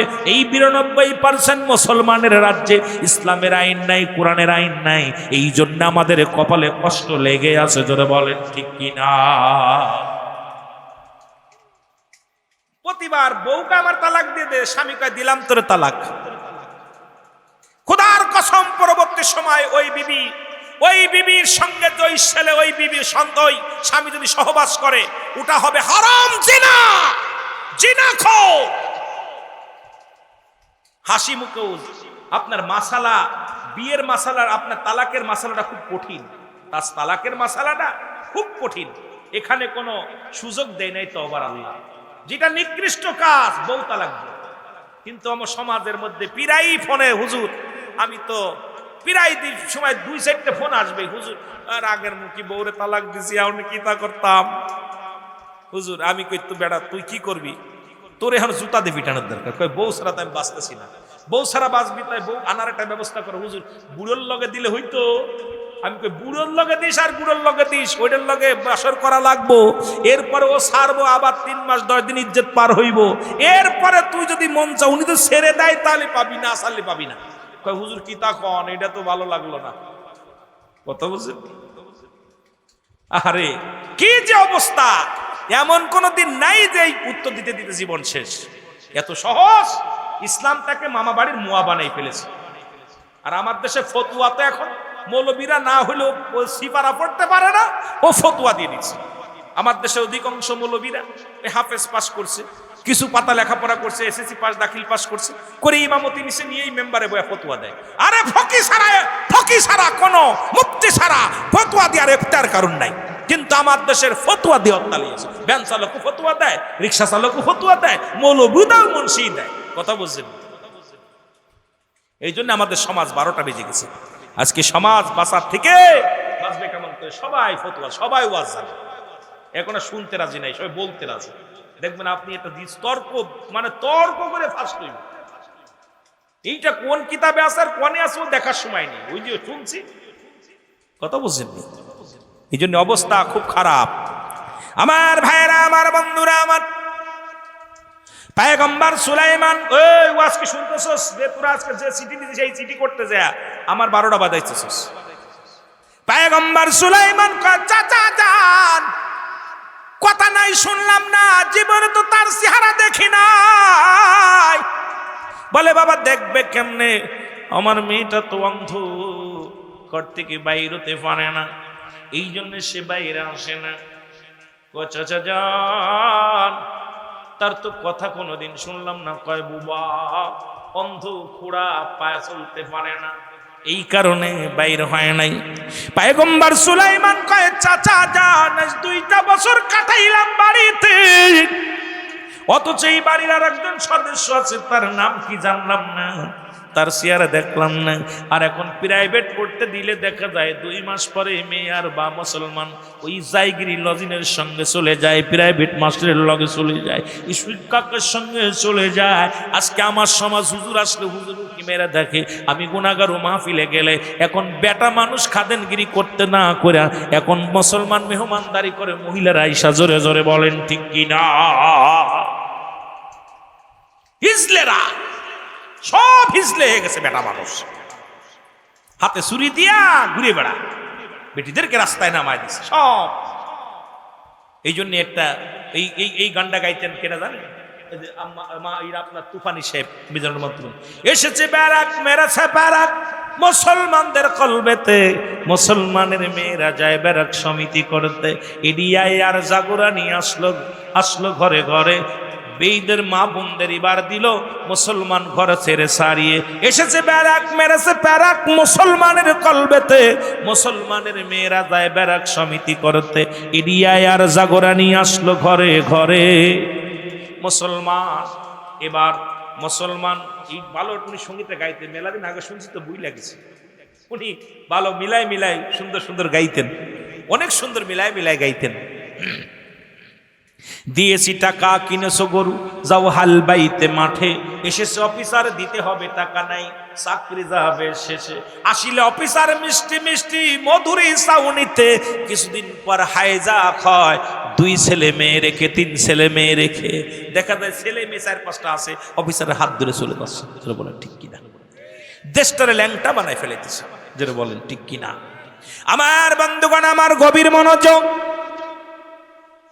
সকলে একটু খেয়াল করেন। পয়গম্বর সুলাইমান, চাচা যান, কি শুনাইলেন? তুমি চলে যাবা, কোনো দুঃখ নাই, তবে যাওয়ার আগে রে বাবা আমার একটা কথা শুনি রাখবা কি না? কয় কি? বলে আমার মেয়েটা বড় স্বপ্ন ছিল রে, এই দেশের প্রেসিডেন্ট পয়গম্বর সুলাইমানকে বিয়ে করব, কিন্তু 5টা গুণের নারী বিয়ে করতে চেয়েছিল পয়গম্বর সুলাইমান। এই 5টা গুণের গুণান্বিত একটা গুণ আমাদের মধ্যে ছিল না। পয়গম্বর সুলাইমান ডাকতে কয়, চাচা যান সেই কি কি গুণ আপনার মনে আছে? কয় আছে। 1 নাম্বার বলেছিল এক নাম্বার বলেছিল আমানতের মুসলমান, সতীত্বর আমানতদারি। আর আমার দেশের নারীরা খালাতো ভাই, মামাতো ভাই, ফুফাতো ভাই, সর্বদেশের মূল। আল্লাহর কসম করে বলি, খালাতো ভাইয়ের চেহারা দেখা হারাম, মামাতো ভাইয়ের চেহারা দেখা হারাম, ফুফাতো ভাইয়ের চেহারা দেখা হারাম, দাউরের চেহারা দেখা হারাম। এখন যদি এই ওয়াজগুলো করি, কয়টা বাড়ি আছে ইমাম সাহেবের বউ ডেটিং করে ভাসুরির লগে? কত কয়টারি? ইমামের বউ ডেটিং করে দেওরের লগে, আলেমের বউ ডেটিং করে মৌলবীর লগে। এ যুবক, কথা বললেই তো মানুষ কষ্ট পায়, তবু বলতে হবে মুসলমান শুনে নাও। স্বাস্থ্য ভাইয়ের চেহারা দেখা হারাম, ফুফতো ভাইয়ের চেহারা দেখা হারাম, খালাতো ভাইয়ের চেহারা দেখা হারাম। ও মুসলমান শুনে নাও, মামাতো ভাইয়ের চেহারা দেখা হারাম। এরাই তো সর্বনাশ করে দিল। আপনার মেয়ে খালাতো ভাইয়ের সঙ্গে ছেড়ে দিলেন, ফুফতো ভাইয়ের লগে ছেড়ে দিলেন। এই যে খারাপ নজর, ও যুবক, আজকে নষ্ট হওয়ার মূল হলো আমরা। আজকে যেটা হারাম এটা হালাল করেন কোন ফতোয়া? আমাকে জানতে হবে, আমাকে বুঝতে হবে। আজকে খালি ফতোয়া দেন আর মাথায় টুপি দিয়া কপাল ছুলে ফেলছেন। কপাল ছুলে লাভ নাই, কিয়ামতের ময়দানে জাহান্নামের লাড়কি হবেন। জোরে বলেন ঠিক কি না? হারাম, হারামকে তো হালাল করার একটা কোনো মৌলবী নাই, কোনো মৌলবী নাই। আমার ভাইরা, আমার বন্ধুরা, আমার গভীর মনোযোগ। বলে বাবারে, এক নাম্বার আমার মেয়ের ভিতর ছিল আমানত, সতীত্বর আমানতদারি। 2 নাম্বার পর্দাশীলতা নারী, 3 নাম্বার মুসলমান গুণবতী রূপবতী, 4 নাম্বার মুসলমান আমলদারি নারী, 5 নাম্বারটা ছিল আমি জেলে হওয়ার কারণে আমার বিয়েটা হয় নাই। ওই পয়গম্বর সুলাইমান পত্রটা আমার মুখের উপরে ছুঁড়ে মারছে। ওদিন আমি বড় কষ্ট পেয়েছিলাম। বাবারে, আমার স্বপ্ন ছিল, আমার মেয়ে বলছে বাবা আমি আর জীবনে বিয়ে করতাম না। এখন বাবা যান, যদি আমার এই মেয়েটাকে যদি আপনি বিয়ে করতেন, আমি আপনার সঙ্গে আমার মেয়েটারে বিয়ে দিতাম। বাবারে, 2 বছর থাকলি, এই কানা মেয়ে, খুড়া মেয়ে নিবি বাবা, তুই যদি নিস তাহলে খুশি হইতাম, খুশি হইতাম। সুলাইমান পয়গম্বর তো কিছু মনে নাই, চিন্তা করে 2টা বছর এই জায়গা খাইলাম, যে মেয়েটার চেহারা দেখলাম না, যে মেয়েটার আওয়াজ শুনি নাই, যে মেয়েটার জীবনে কথা শুনলাম না, যাকরে আমি আর কোথায় ফিরে যাব? বয়সও শেষ হয়ে গেছে। এখন যদি এই মেয়েটাকে বিয়ে যদি করি, ঋণ তো শোধ হবে। আর আমি আর উপকার করলো, আমাকে কত কষ্ট করে আমারে ভালোবাসিয়া যত্ন করিয়া মেহমানদারি করেছে। এখন আমি কি করি? এখন বিয়ে করলাম, রাজি হয়ে গেল বিয়ে। সঙ্গে সঙ্গে যুবক ডাকতে বলে, চাচা যান, কাজী ডাক দেন, আমি বিয়েতে রাজি। সঙ্গে সঙ্গে বিয়ে হয়ে গেল। জোরে জোরে চিল্লায়া বলা যাবে না আমার হাবা। বিয়ে হয়ে গেল। এবার জেলে মশাই কয়, বাবা আমি পিসা একজন জেলে, আজকে তোমাদের হানিমুন, প্রথম হানিমুন রাত্রে বাসর হবে। তবে একটা দাবি করবো, প্রতিদিন তো আমরা বাপ বেটা মিলিয়া 2জন মাছ ধরতে যাইতাম। আজকে বাবা রাতের আগেই আজকে নিয়ত করেছি, আজকে যে মাছটা পাবো এই মাছটা দিয়ে আমরা হানিমুন করবো, রাত্রে খাবারের ব্যবস্থা করবো। চলো বাবা একটু নদীতে যাই। ছেলে বলে হাঁটেন বাবা যাই। জামাই শ্বশুর একসঙ্গে নদীতে গেলেন। যা যখন নৌকার মধ্যে উঠিয়া যখন জালগুলো ফেলা শুরু করলেন, এবার ওই নদীর উপর দিয়া, ওর মুসলমান শোনো, জিন ভালো জিন, জিনেদের সরদার, উনি দেখলেন পয়গম্বর সুলাইমান নদীর মধ্যে মাছ ধরে। আশ্চর্য হয়ে গেলেন। উনি চিন্তা করলেন, আমি এই মাত্র পয়গম্বর সুলাইমানের দরবার থেকে আইলাম, দেখলাম পয়গম্বর সুলাইমান রাজ্য পরিচালনা করে, মানুষের মনে শান্তি নাই। ওই 2 বছরের রাজ্য পরিচালনা করে নকল পয়গম্বর। এ তো মানুষের কষ্ট দেয়, মানুষকে হত্যা করে, মানুষকে একদম অন্যরকম কষ্ট দেওয়া শুরু করেছে। কিন্তু এই পয়গম্বর সুলাইমান পয়গম্বর ওখানে দেখে আইলাম, আবার এখানেও দেখি, কারণটা কি আমাকে এখনই বুঝতে হবে, জানতে হবে। তাড়াতাড়ি উড়াল দিয়ে চলে গেলেন রাজ দরবারে। যার জনগণকে ডাক দে, উজিরকে ডাক দে, বলে উজির ঘটনা কি? তোমাদের দরবারে যিনি পয়গম্বর সুলাইমান রাজ দরবারে বসেছে, উনি কি আসল না নকল? ভাই কেন? তবে কেন যেন আসল না নকল বুঝতে পারি নাই। তবে এই লোকটা আজ 2টা বছর প্রজাদের সঙ্গে খারাপ ব্যবহার করে, প্রজাদেরকে ধরে মারে, প্রজাদের কষ্ট দেয়, প্রজাদের দুঃখের কথা শোনে না। আমরাও বড় টেনশনে আছি। এখন হুজুরের কি হয়েছে জানি না, এই 2টা বছর বেশি কথা বলে না, সামান্য একটু রাজ দরবারে আসে, বাকিটা সময় কোথায় যায় জানি না।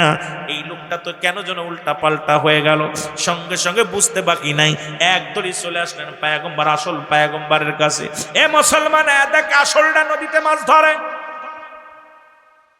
পয়গম্বরকে দেখিয়া জিনের সর্দার চিন্তা করে, হারে দুষ্ট জিন করছে ডাকি। এবার আবার ফিরে চলে গেলেন নকলদার কাছে।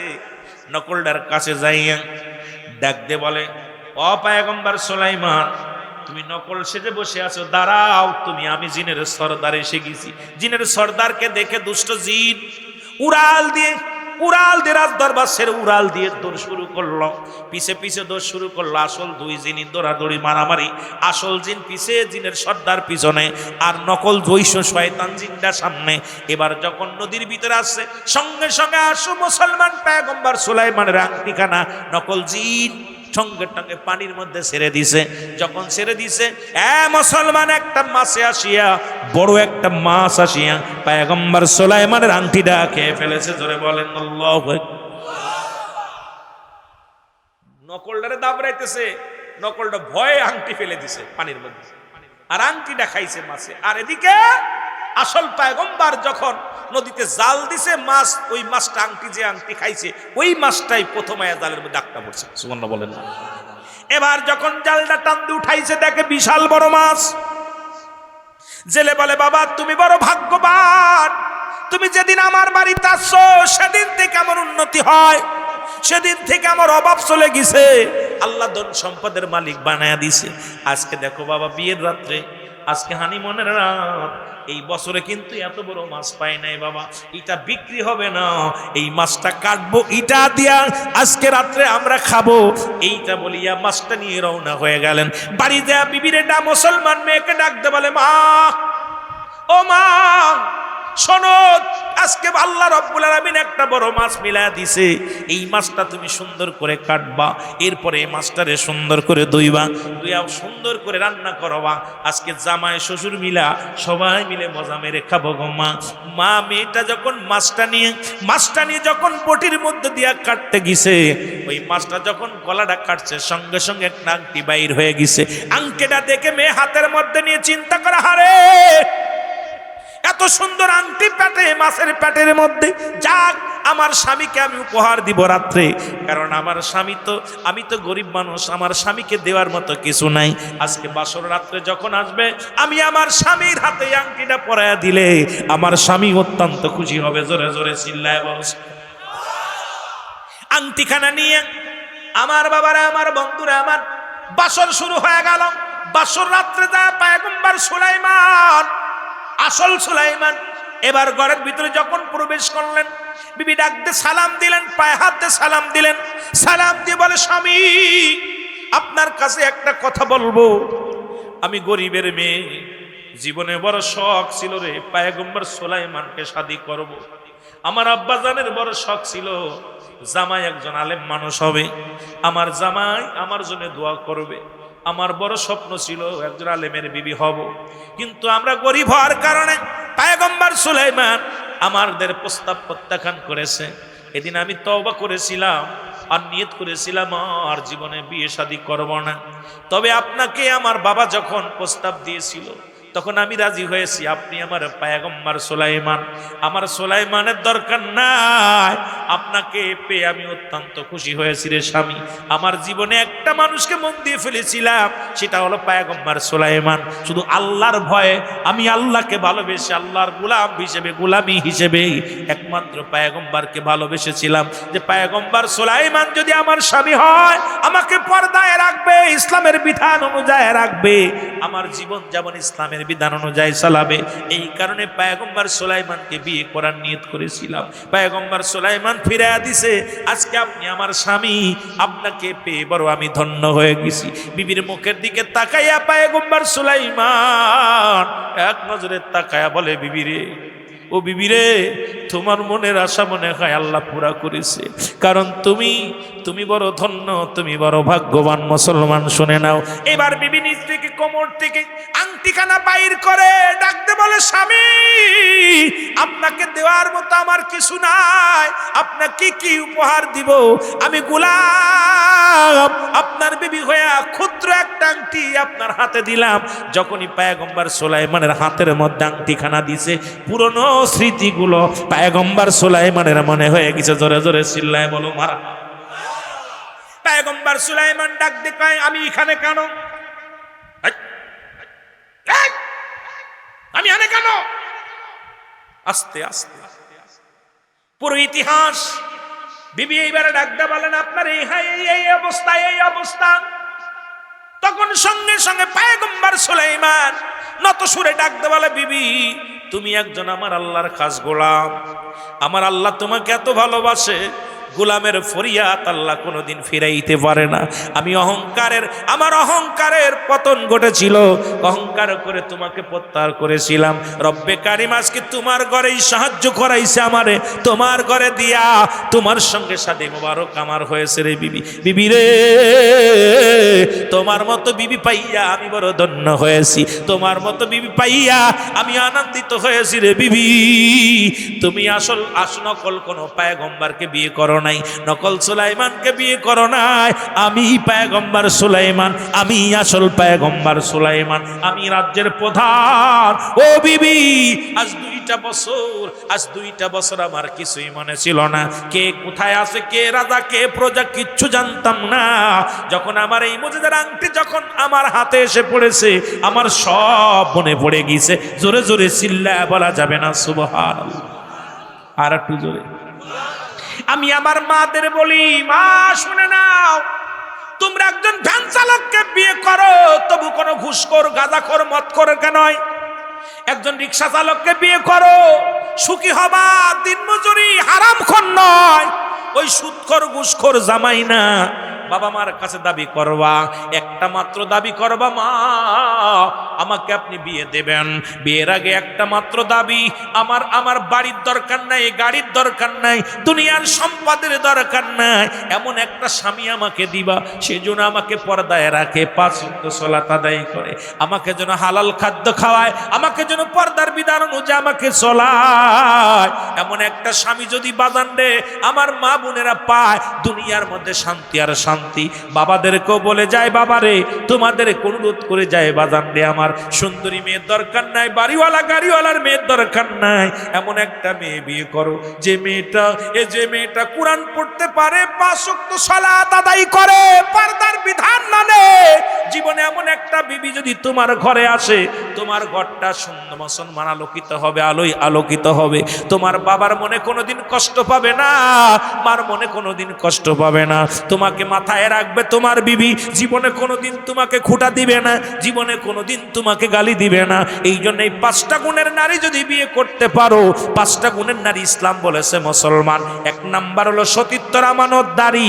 এখন এইটা যদি খোঁজেন বাংলাদেশে পা বড় দুরুস্কর, কারণ ওই ছোট্ট থেকে আজকে যেখানে 3 বছরের মেয়ে, ও মুসলমান মেয়ে ধর্ষিত হয়, 2-3 বছরের মেয়ের সঙ্গে আজকে রেপ করে এই জানোয়ার গুলো, যুবক আজকে কোথায় নিরাপত্তা আছে? আজকে সমাজ জাতি আজকে সব শেষ। এই জন্য মুসলমান জিনার শাস্তি যেটা আছে, এটা শাস্তি দিতে হবে। যদি কোনো বিবাহিত পুরুষ যদি জিনা করে, লেখে নাও, ভালো করে লেখে নাও, যদি কোনো বিবাহিত পুরুষ যদি জিনা করে, শাস্তির বিধান হলো কোনো মাপ নয়, বুক পর্যন্ত মাটির নিচে কান নিক্ষেপ করতে হবে। যতক্ষণ পর্যন্ত মৃত্যুবরণ না করবে, ততক্ষণ পর্যন্ত মারা বন্ধ করা যাবে না। যখন দেখবেন তিনি মারা গেছেন, মারা যাওয়ার পর লাশটা উত্তোলন করবেন। কোন বিবাহিত নারী, বিবাহিত পুরুষ জিনাকারী, তাকে দাফন করা যাবে না, কাফন পরানো যাবে না, তার জানাজা হবে না, পৃথিবীর মধ্যে সে জানাজা পাবে না, পৃথিবীর মধ্যে সে কাফন পাবে না, পৃথিবীর মধ্যে সে মুসলমান শুনে নাও কবরে দেওয়া যাবে না। ওই জিনাকারী নারী পুরুষ দুজনকেই দিবালয়ে কুকুর শিয়াল দিয়ে লাশটা খাওয়ায় দিতে হবে। একটা বিচার যদি হতো এই বাংলাদেশে কোন জিনাকারী মুসলমান কোন কারুর বউকেও নিয়ে যেত না, কারুর মেয়ে বিবাহিত বউকেও নিয়ে যেত না, কারুর মেয়ের পাশ পাশ গুড়গুড় করতো না। এই জন্য বিবাহিত পুরুষ বিবাহিত নারীর কোনো মাপ নাই। তাদের কবর তাদের জানাজা পড়া যাবে না, তাদের জানাজা পড়া যাবে না, তাদের কাফন দেয়া যাবে না, তাদের দাফন দেয়া যাবে না। আপনারা যারা বিবি ছাড়া অন্যর সঙ্গে জিনা করেছেন এইবার তওবা করেন, যদি আল্লাহ মাফ করে তাহলে তো বড়ই ভালো, না হলে তো আপনাদের কপালের কষ্টের কোনো শেষ নাই, আপনাদের দুঃখের কোনো শেষ নাই। বাবারা আমার, আর অবিবাহিত নারী অবিবাহিত পুরুষ যদি জিনা করে শাস্তির বিধান হলো, শাস্তির বিধান হলো 100 ডুরা তার গায়ের মধ্যে মারতে হবে। যদি সে মারা যায় কয়েকটা ডুরা বাদ থাকতে তাকে দাফন গোসল করাতে হবে, দাফন জানাজা পড়াইতে হবে, কাফন দাফন করায়া এরপরে বাকি বেতের আঘাতগুলো তার কবর উপরে মারতে হবে। অবিবাহিত থাকার কারণে সে দাফন পাবে, অবিবাহিত থাকার কারণে সে কাফন পাবে, অবিবাহিত থাকার কারণে সে জানাজা পাবে, অবিবাহিত থাকার কারণে সে কবর পাবে। কিন্তু কোনো বিবাহিত নারী পুরুষ, বিবাহিত নারী পুরুষ কাফন পাবে না, দাফন পাবে না, জানাজা পাবে না। আজকে আমার দেশে খালি এর বউ নিয়ে যাচ্ছে, বউওয়ালারাই বেশি জিনার মধ্যে জড়িত হয়ে গেছে। আজকে বউ থাকতেও পরের বড় পাশে পাশে ঘরে, বা স্বামী থাকতে অন্যের কাছে যায় শুয়ে থাকে। এদের এই কঠিন বিচার ইসলামের বিধান অনুযায়ী কোরআনের বিচার যদি করা হয়, আমার বিশ্বাস জিনা ব্যভিচার দেশ থেকে পালাইবে। জোরে বলেন ঠিক কি? স্বামী থাকে বিদেশে, বউ যায় পরের হাত ধরে, এই যে অবস্থা। আর আমার দেশের মৌলবীরা ঘুষ খাইয়ে টাকা খেয়ে এদের জায়েজ করে দিচ্ছে, আমার দেশে উকিলরা জায়েজ করে দিচ্ছে, আমার দেশে মাতবার গুলো জায়েজ করে দিচ্ছে। ইসলাম কি এত সহজ? আর আমার দেশের মৌলবীরা খালি পাম্পটি দিয়ে ওয়াজ করে চলে গেলে হবে না, পাম্পটি দিয়ে ওয়াজ করে খালি গিবাত, খালি মিলাদ কেমনে ব্যস্ত আছে। দেশ নষ্ট হয়ে যায়, জাতি নষ্ট হয়ে যাচ্ছে, ওদিকে নজর নাই। ওদের ঠেকাও, এই বদমাইশগুলোর জন্য আরো বিপদ।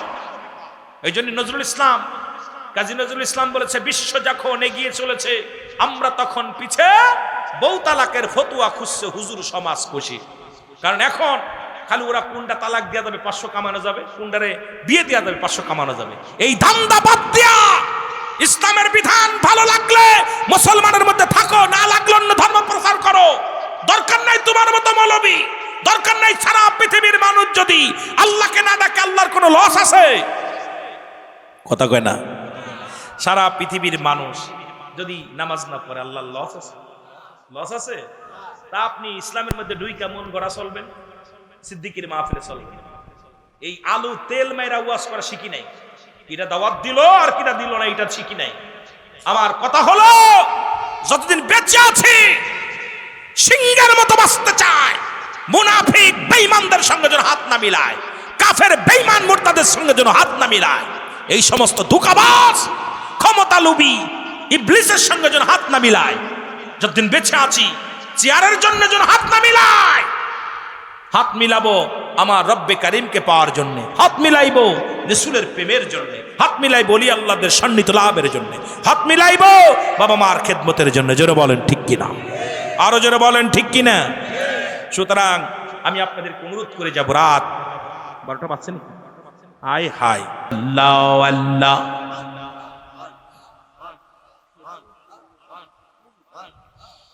এই রে বছর গরে আবার ফিরে আসলো রে কান্নাড়ি মাওয়া। সাল্লাল্লাহু আল্লাহ আল্লাহ আল্লাহ আল্লাহ, লা ইলাহা ইল্লাল্লাহ মুহাম্মাদুর রাসূলুল্লাহ সাল্লাল্লাহু আলাইহি ওয়াসাল্লাম। বালাগাল ওয়ালা বিকামালিহি কাশাওয়াত তুজা বিজামালিহি হাসনাতু জামিয়া খিসালিহি সাল্লাল্লাহু আলাইহি ওয়া আলিহি। আলহামদুলিল্লাহ, সমস্ত প্রশংসা সেই মহান রব্বুল আলামিনের দরবারে যে রব্বুল আলামিন আপনাকে আমাকে সুন্দর পরিবেশ রিয়াজুল জান্নাহ বেহেশতের বাগানে বসার মতো সুযোগ দান করল। উচ্চ কণ্ঠে আওয়াজ দেবেন আলহামদুলিল্লাহ। আজকের এই মাহফিল থেকে সালাম ও কদম জানাই কুল কায়নাতের নবী, নবীদের নবী, রাহমাতাল লিল আলামিনের পুত পবিত্র কদম মোবারকে সালাম ও কদম জানাই বাংলাদেশের অসংখ্য হক্কানি ওলি আল্লাহদের পুত পবিত্র কদম মোবারকে সালাম ও কদম জানাই আমার জিন্দা ফির জামানার মাহকামের আখিরি মুজাদ্দিদ খাজা ওয়াসিদুল্লামা বিশ্বলি ফরিদপুরি কুদ্দুস সাহেবের পুত পবিত্র কদম মোবারকে সালাম জানাই আলহাজ খাজা মিজান মুজাদ্দিদ সাহেব, আলহাজ খাজা মিজান মুজাদ্দিদ সাহেব, খাজা বরসুজান খাজা মিজানের পুত পবিত্র কদম মোবারকে সালাম জানাই আজকের মাহফিলের সম্মানিত সভাপতি জনাব মোহাম্মদ আবুল বিশ্বাস সাহেব, আজকের মাহফিলের সম্মানিত বিশেষ অতিথি, আজকের মাহফিলের বিশেষ বক্তা, আপনাদের সুপরিচিত মুখ জনাব হযরত মাওলানা মিজানুর রহমান তুফানি সাহেব সহ অন্যান্য ওলামা ইকরাম মুসলিম সব মুসল্লিগণ, সমুদ্র পৃষ্ঠা শেখান জাকির আন্দার কোরআন মুসলমান ভাই বন্ধুগণ, পর্দার আড়ালের মা ও বোনেরা, সকলকে সালাম জানাই। আসসালামু আলাইকুম ওয়া রাহমাতুল্লাহি ওয়া বারাকাতুহু। এখানে দুইটা জিনিস পাওয়া যাবে, একটা হচ্ছে রহমত, একটা হলো গজব। আমরা কি রহমত নিতে চাই না গজব নিতে চাই? যুবকরা মনে করছে ওদের এভাবে দিন চলে যাবে, ওরা মনে হয় বুড়াও হবে না, ওদের মরণও নাই। কিছু যুবক আসলো, দেখলাম একটু হাসলো, এরপর আবার ভাগলো। মরণের কোনো সিরিয়াল নেই, আসার সিরিয়াল আছে। তোমার মতো কত যুবক রাস্তায় পড়ে আছে। হাসপাতালে গেলে, আপনার যশোর 250 বেডে গেলে দেখা যায়, বাগারপাড়া হাসপাতালে গেলে দেখা যায় কত শিশু হাসপাতালে গোড়াইতেছে, কত মায়ের কান্না, কত বাবার কান্না। তোকে আল্লাহ সুস্থ রাখছে, এই সুস্থ দেহ নিয়ে জান্নাতের বাগানে বসে আল্লাহর দরবারে একটু কানবি। তোর মতো কত যুবক সংসার চালাইতেছে দিন মজুরি, তুমি লেখাপড়া করতেছো, ঘুরে বেড়াচ্ছ, তোমার এই সুযোগ আছে একটু বসে দোয়া করার। সেই দোয়ার অনুষ্ঠান তোমরা এলোমেলো ঘোরাফিরে করে গজব নিয়ে যাবা, রহমত না বাবা। এই জায়গা দুইটা জিনিস পাওয়া যায়, একটা রহমত, একটা হলো গজব। এই জন্য এখন এমন একটা জামানা, এই জামানায় আল্লাহ যেন আমাদের সকলকে রহমত নিয়ে যাওয়ার তৌফিক দান করে, সকল না আমি। শুরুতে একটা চিঠি আসছে, চিঠিটা সেই চিঠির আলোতেই আলোচনা করা প্রয়োজন মনে করি। চিঠি আসছে, এই সমাজে মহিলারা পুরুষের সাথে অপব্যবহার করে, মানে খারাপ ব্যবহার করে, বাবা লেখার যেটুকু লেখছে খারাপ ব্যবহার করে। মনে হয় তাদের কাছে পুরুষ জাতি অতি তুচ্ছ, বিষয়টি নিয়ে কিছু বলেন। চিঠিটা খালি এই সমাজ না, আপনাদের সমাজ না, অল পৃথিবীটাই নারী পুরুষ শাসিত না, পুরুষ নির্যাতিত দেশ বর্তমান বাংলাদেশ। জোরে বলেন ঠিক কিনা? কি দেশ? পুরুষ নির্যাতিত। একটা মেয়ে আপনাকে ছেড়ে চলে যাচ্ছে, মামলা দিলে মামলা হবে না। একটা ছেলে, পৃথিবীর কোনো ইতিহাস, কোনো কোরআন হাদিস দ্বারা কোনো মেয়ে স্বামীকে ডিভোর্স দিতে পারবে না। কোরআন হাদিস অনুযায়ী যদি কোনো মুফতি সাহেব থাকেন, ইচ্ছা করলে মেয়ে স্বামীকে ত্যাগ করতে পারে না, স্বামী ইচ্ছা করলে মেয়েকে ত্যাগ করতে পারে। ইসলাম বলতেছে এটা। কিন্তু বাংলাদেশের আইন উল্টো, বউ চলে গেলে কোনো দোষ নাই, স্বামী যদি ছেড়ে দেয় মামলা খাটো। ঠিক কিনা? নির্যাতনের পিছনে অনেকগুলো কারণ। নাম্বার 2, বেপর্দা। যেটা বলেন ঠিক কিনা? নামাজ যেমন ফরজ, পর্দাও তেমনি ফরজ। তুই বিয়ে করছিস খাটাস মার্কা নারী, ও তোকে কেমনে সম্মান করবে? তুই বিয়ে করছিস দাউস মার্কা মহিলা। দাউস, যে সমস্ত মেয়েরা দাউস মেয়েরা বিনা হিসেবে যাবে জাহান্নামে। দাউসের পিতামাতাও জাহান্নামে যাবে। দাউস কারা? যে সমস্ত মেয়েরা মেয়ে কুলে জন্ম নিয়ে ফ্যান শার্ট পরে, শার্ট গায়ে দেয়, পুরুষের ন্যায় চলাফেরা করে, সাইকেল চালায়, বাজারঘাট পুরুষের ন্যায় করে, পুরুষের মতো উঠা বসা করে, মানে পাতলা কাপড় পরিধান করে, লজ্জা হায়া কম। এই সমস্ত নারীরা হলো দাউস। আর দাউস নিজেও জাহান্নামে যাবে, ওর স্বামীও জাহান্নামে যাবে, ওর পিতামাতাও বিনা হিসেবে জাহান্নামে যাবে। দাউস ছেলে এরাও জাহান্নামে যাবে। দাউস হলো যে সমস্ত ছেলেরা ছেলেকুলে জন্ম নিয়ে মেয়েদের মতো কথাবার্তা বলে, মেয়েদের পাশ গুড়গুড় গুড়গুড় করে বেড়ায়, মেয়ে দেখলে আর মাথায় কোনো কাজ করে না, মোটামুটি পুরুষের হয়ে মহিলা মহিলা ভাব, মহিলাদের মতো আচরণ, এরা হলো দাউস। হাতে হাতে চুরি নেয়, কানে নাক ফুল দেয়, গলায় চেন দেয়, হাতে বয়লা নেয়, এরা হলো দাউস। চেন গলে এক কথা শোনার চেন ব্যবহার করে, মহিলা পদে মহিলাদের মতো চলাফেরা করে দাউস। এরা নিজেরাও জাহান্নামী, এদের আব্বা মাও জাহান্নামী। এখন বাবা বিদেশে থাকে, ও ব্রেসলেট বানায় হাতে দেয়, গলায় সোনার চেন দেয়, কত যে ঢং দেখায়, ওর 14 গোষ্ঠী ওর কারণে জাহান্নামে যাবে। আল্লাহু আকবার বলেন না। সুতরাং এই দাউস আমরা সেদিকে লক্ষ্য করে আলোচনা। সুতরাং আমার দেশে এখন দাউস পুরুষেরও অভাব নাই, মহিলার অভাব নাই। এই যে আজকে যারা বসে আছেন, কিছু দাউস ছেলে আছে, ওদের আজকে চিন্তা মাহফিলে আসছে খালি কোন জায়গা মহিলারা বসছে, কোন জায়গা মহিলারা আছে, ওদের খালি ওদের নাম রাখছে। এই জন্য ছেলেদের নাম রাখছে আমি আকাশ মিয়া, আর মেয়েদের নাম বাতাস খাতুন। ওরা এই মাহফিল থেকে সন্ধ্যা থেকে সাজিয়ে গুজে লিপস্টিক টিপস্টিক লাগায় আর নতুন কাপড় পরে ওরা একটা ভাব দেখাচ্ছে ভিতরে, আমার দেখ দেখ। ছেলেরা ওরে দেখে হাউ লাভলি গার্লস, ইন্না সাকা সাকা আনয়বুকা ইন্না দারাসুকা, নাউজুবিল্লাহ বলেন না, কথা বুঝেননি? দেখুন ও সাজুগুজু, কোন ইমানদারের মেয়ে বিকেল বেলা সাজুগুজু করে রাস্তায় বাইর হয়, ওর বাপ তসবি পড়তে পড়তে কপাল ছুঁড়ে ফেলছে, হাত ছুঁড়ে ফেলছে, মনে করবেন ওর বাপ একটা দাউস। যার মেয়ে বিকাল বেলা কাপড় পরে রাস্তা পুরুষের দেখার জন্য আপডাউন ডাউন করবে, দেখবেন মহল্লার মধ্যে, চিন্তা করেন ওর বাবা মা পৃথিবীর মধ্যে সবচেয়ে বড় দাউস।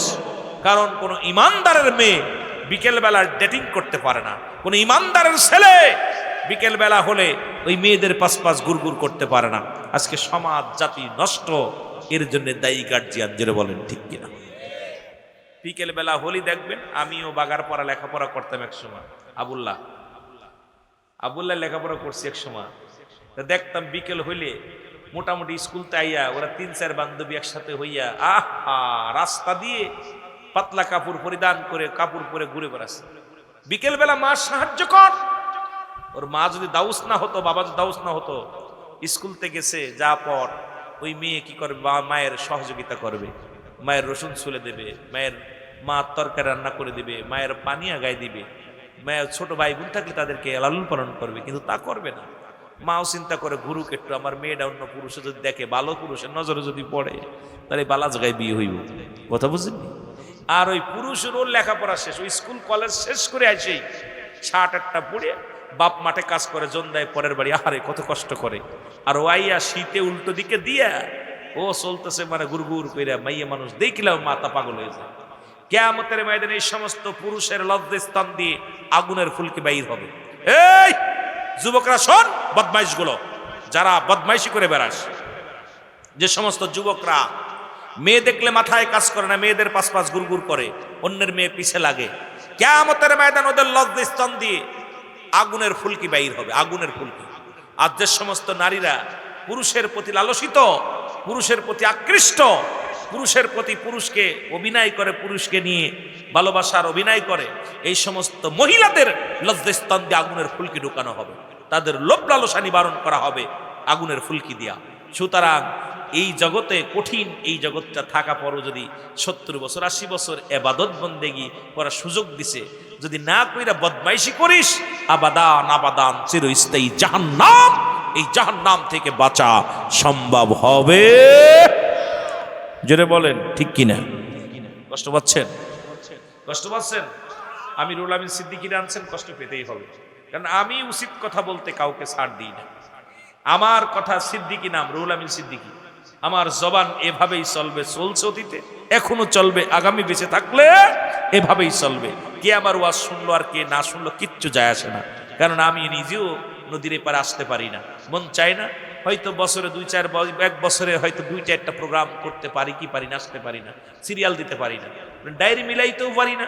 আপনাদের দোয়ার বরকতে এটা আমার গর্ব নয়, 2 বছর আগে সিরিয়াল দিয়ে লাগে রুহুল আমিন সিদ্দিকী। হয়তো মাঝে মাঝে যেটুকু সময় আপনাদের দিই, সেটা শুধু একটা ভালোবাসা, মহব্বত, প্রেম, সেই প্রেমের দরিয়ায় আজকে যুবকগুলো শেষ হয়ে যাচ্ছে। আমার জাতি আজকে মাদকের সঙ্গে এমন ভাবে জড়িয়ে গেছে। আজকে মাদক ব্যবসা, মাদক চুরি চালান, আজকে আমার দেশে অসংখ্য মাদক। আজকে দেখলাম কলেজের ছাত্র ছাত্রী, এক নারী, নাম কি যেন দেখলাম, রুমানা কি যেন, এই মেয়েটা ওফেন আফিল খাচ্ছে কলেজে যায়, পা উপর দিয়ে শিক্ষক বসে আছে শিক্ষকের সামনে, মেয়ে ইন্টারের ছাত্রী আফিল খাচ্ছে বয়া বয়া, শিক্ষকও খাচ্ছে, ছাত্রীও খাচ্ছে। আমার দেশে স্কুল কলেজে যেভাবে মাদক ঢুকছে, প্রবেশ করেছে, এই জাতিকে বাঁচার জন্যে মাননীয় শিক্ষামন্ত্রী যিনি আছেন, প্রধানমন্ত্রী যারা আছেন, আপনাদের শিক্ষাঙ্গনের দিকে নজর দিতে হবে। কারণ শিক্ষাঙ্গন, আমাদের শিক্ষাঙ্গন এমন একটা জায়গা চলে গেছে, এখন সেই শিক্ষাঙ্গনে অস্ত্রর মহড়া। আজকে পিস্তল পাওয়া যায়, ড্যাগার পাওয়া যায়, পিস্তল পাওয়া যায়। আজকে শিক্ষাঙ্গনে কলম নাই, আজকে শিক্ষাঙ্গনে খাতা নাই। আজকে আপনারা এই যে শিক্ষকগুলো, অধিকাংশ শিক্ষকগুলো ফাঁকিবাজ শিক্ষক, এগুলো দেখে দেখে ছাঁটাই করতে হবে। আমি শিক্ষামন্ত্রীর কাছে দাবি করি বারবার, যেই সমস্ত ধোঁকাবাজ শিক্ষক, যে শিক্ষক জাতিকে শেষ করার জন্য নিজে উঠে পড়ে লাগে, তাদের সাথে আনন্দে মেতে উঠতেছে, ছাত্রীর সঙ্গে নাচানাচি করতেছে, ছাত্রীর সঙ্গে অবৈধ সম্পর্ক করতেছে, ছাত্রী পড়ানোর নামে তাদের সঙ্গে অশ্লীল বেহায়াপনা কাজ করতেছে, এদেরকে দেখে দেখে যাদেরকে বিচারের আওতায় আনতে হবে। এবং অসংখ্য বাংলাদেশে এমপি, যেগুলো এমপিওভুক্ত হয় নাই, অনেক প্রতিষ্ঠান আছে, বড় কষ্ট হয়। এই সমস্ত শিক্ষকগুলো অসহায় হয়ে পড়ে আছে, তারা কিন্তু অসহায়। অনেক প্রতিষ্ঠান, আমার জানা মতে অনেক প্রতিষ্ঠান আছে, শিক্ষকগুলো বুড়া হয়ে যাচ্ছে, ফিরি তাদের এই এলেম দান করতেছেন, কিন্তু সেদিকে শিক্ষকের সেই সরকারের কোনো চোখ নজর নাই, সরকারের নজর নাই। আর ওই সমস্ত বেহায় বদমাইশ প্রতিষ্ঠানে সরকার আরো উৎসাহিত করতেছে। ইহা দ্বারা আজকে ওই রাম মন্দির, ভারত আপনার কুমিল্লায়, কোথায়, রংপুর গাইবান্ধার জমিনে রাম মন্দির হচ্ছে, আর এক হিন্দু প্রতিবাদ মিডিয়াতে এসে বলছে আমাদের রাম মন্দির বন্ধ করে, এমন কোন হ্যাডাম কে আসো সামনে। যে দেশে 92% মুসলমান, সে দেশে কেমনে একজন মুনাফিক বিদহীন মাথা উঁচু করে মিডিয়াতে এসে বলে তোমরা বাধা দাও কেমনে পারো? যেমন ভারতের জমিনে মুসলমানদেরকে হত্যা করা হচ্ছে, আমিও চাই বাংলাদেশে কোন অমুসলিমেরা মুসলমানদেরকে আঘাত করলে মুসলমান আর ঘরে বসে থাকার সময় নাই। জোরে বলেন ঠিক কিনা? আর একটু জোরে বলেন ঠিক কিনা? আমরা জীবন দিতে রাজি আছি, ইমান দিতে রাজি। আরো জোরে বলেন। যে যেখানতে আছেন সেখান থেকে প্রতিবাদ করতে হবে। কে আট্রসি, কে চরমোনাই, কে সারসিনাই, কে জামাত ইসলাম, কে তাবলিগ দেখার সময় নাই। ইমানি জজবা নিয়া, ইমানি শক্তি নিয়া, মদিনাওয়ালার প্রেম বুকে নিয়া আল্লাহর গোলামিত্ব স্বীকার করে কোন অমুসলিম যদি আমাকে আপনাকে বাধা দিতে আসে, দাঁত ভাঙ্গা জবাব দিতে হবে। কারণ এই 92% মুসলমানের রাষ্ট্রে কোন রকম অমুসলিমদের অত্যাচার কোন মুসলমান মেনে নিতে পারে না। জোরে বলেন ঠিক কিনা? আরো জোরে বলেন ঠিক কিনা? সুতরাং দীর্ঘ 17 বছর আমরা আমলিক শাসন ছিল, তাও এরকম হিন্দুরা এরকম কথা বলতে পারে নাই। কিন্তু দুঃখের বিষয়, এখন আপনার বিএনপি সরকার ক্ষমতায়, জামাত ইসলাম বিরোধী দল, আর এখন হিন্দুরা মিডিয়াতে এসে বলে রাম মন্দির বাধা দেয় এমন কোন হ্যাডাম আছে? আল্লাহুম্মা সাল্লি আলা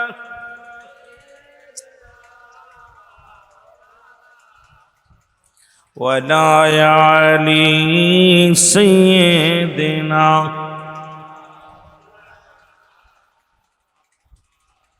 আমার কথা হলো, যে দলের হোক, সরকারি দল হোক, আর একটা কথা, আমার ওয়াজ মিডিয়াতে যাচ্ছে, কথাগুলো বলতে হয় এই জন্যে। আর আমিরুল আমিন সিদ্দিকের কণ্ঠ এভাবেই চলে, আপনারা অনেকেই জানেন।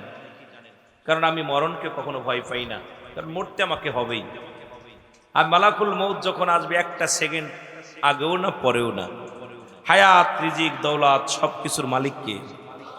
কিন্তু কবরে আমার হিসাব দিতে হবে। আমার কবরে কেউ হিসাব দেবে না, আমার কবরে হিসাব আমাকে দিতে হবে। অধিকাংশ আলেমের জিব্বা কাটা হবে। আমার কাছে একটা দাবি আমি সরকারের কাছে করি, ধর্ম মন্ত্রণালয়ে একটা দাবি করি।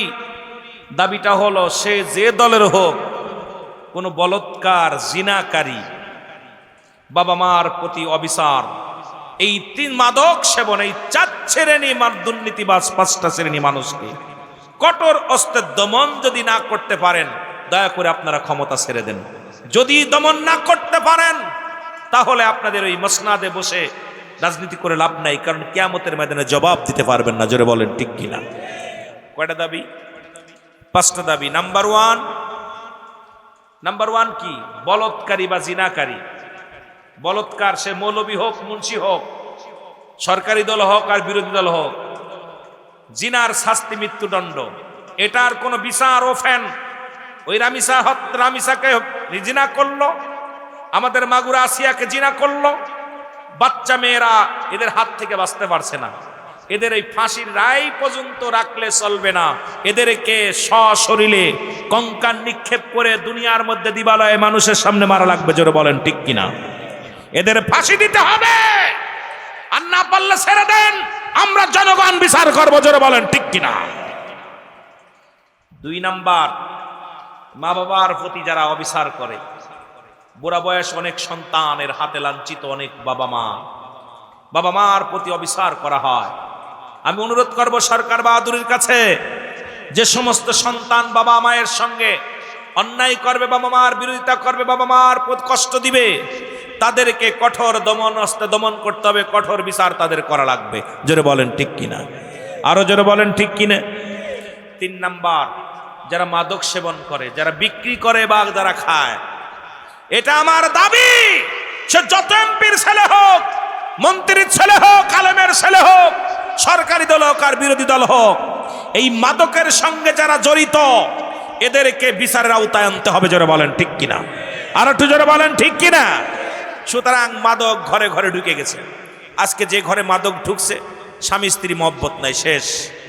বাবা মায়ের সম্পর্ক শেষ, ভাই ভাইয়ের সম্পর্ক শেষ, সব শেষের মূল হলো মাদক। জোরে বলেন ঠিক কিনা? নাম্বার 4, যে দেশে যেটা বলতেছিলাম, যারা দুর্নীতি করে, সে যে দেশের আমলা হোক না কেন, যত বড় জ্ঞানী হোক না কেন, যারা দুর্নীতি করবে, দুর্নীতিবাজকে ধরে তাদেরকে বিচারের আওতায় আনতে হবে। তাহলে সোনার বাংলা হবে। জোরে বলেন ঠিক কিনা? নাম দিবেন সোনার বাংলা, সেই দেশের মানুষ থাকবে কষ্টে। এই 5টা দিক নজর দিলে দেখবেন এই দেশ সোনার দেশ হয়ে যাবে। এদেশের মানুষ শান্তিতে বাস করবে, এদেশে ওফেন থাকবে, রাস্তায় সোনা পড়ে থাকবে, টাকা পড়ে থাকবে, কেউ ধরে রাখবে না, মানুষের ভিতরে অশান্তি থাকবে না, মানুষের ভিতরে শান্তি আসবে। জোরে বলেন ঠিক কিনা? আরো জোরে বলেন ঠিক কিনা? মহব্বতের সঙ্গে দুরূদ শরীফ পড়ুন। আল্লাহুম্মা, একটু বাড়া দিয়া দেন, আর টানে না, চলে যান নাই, তাহলে আমার আইনে লাভ কি? এখন যদি মারা যান কবরে কি মেলাফত দিব? বাজান রে, কত দেখেন গতকাল কাটা জানাজা পড়া হলো। এই দুনিয়ার মধ্যে সুযোগ পাইছেন জান্নাতে বয়া গুনাহ মাফের জন্য বয়া থাকবেন, যে সেকেন্ডটা পাবেন খালি গুনাহ মাফের জন্য বয়া থাকবেন। চিন্তা করুন, আল্লাহ আমি আর একটা নিঃশ্বাস ছাড়তে পারবো না। হুজুর পাক বলছেন, আমার কেবলা জান হুজুর, পরবর্তী সময় আপনার জন্য কি নিয়ামত বয়ে আনতেছে আপনি নিজেও জানেন না। কারণ এখানে আমরা বসে আছি, আমরা কি আগামীকাল সূর্য আমাদের উঠবে কেউ বলতে পারেন? জোরে বলেন পারবেন? আগামীকাল ঢাকায় যেতে পারবেন, বাড়ি যেতে পারবেন? সুতরাং যে সুযোগটা পেয়েছি, এই সুযোগটা যেন হেলায় না হারায়। জোরে বলেন ঠিক কি না? বন্ধুগণ আমার, গভীর মনোযোগ।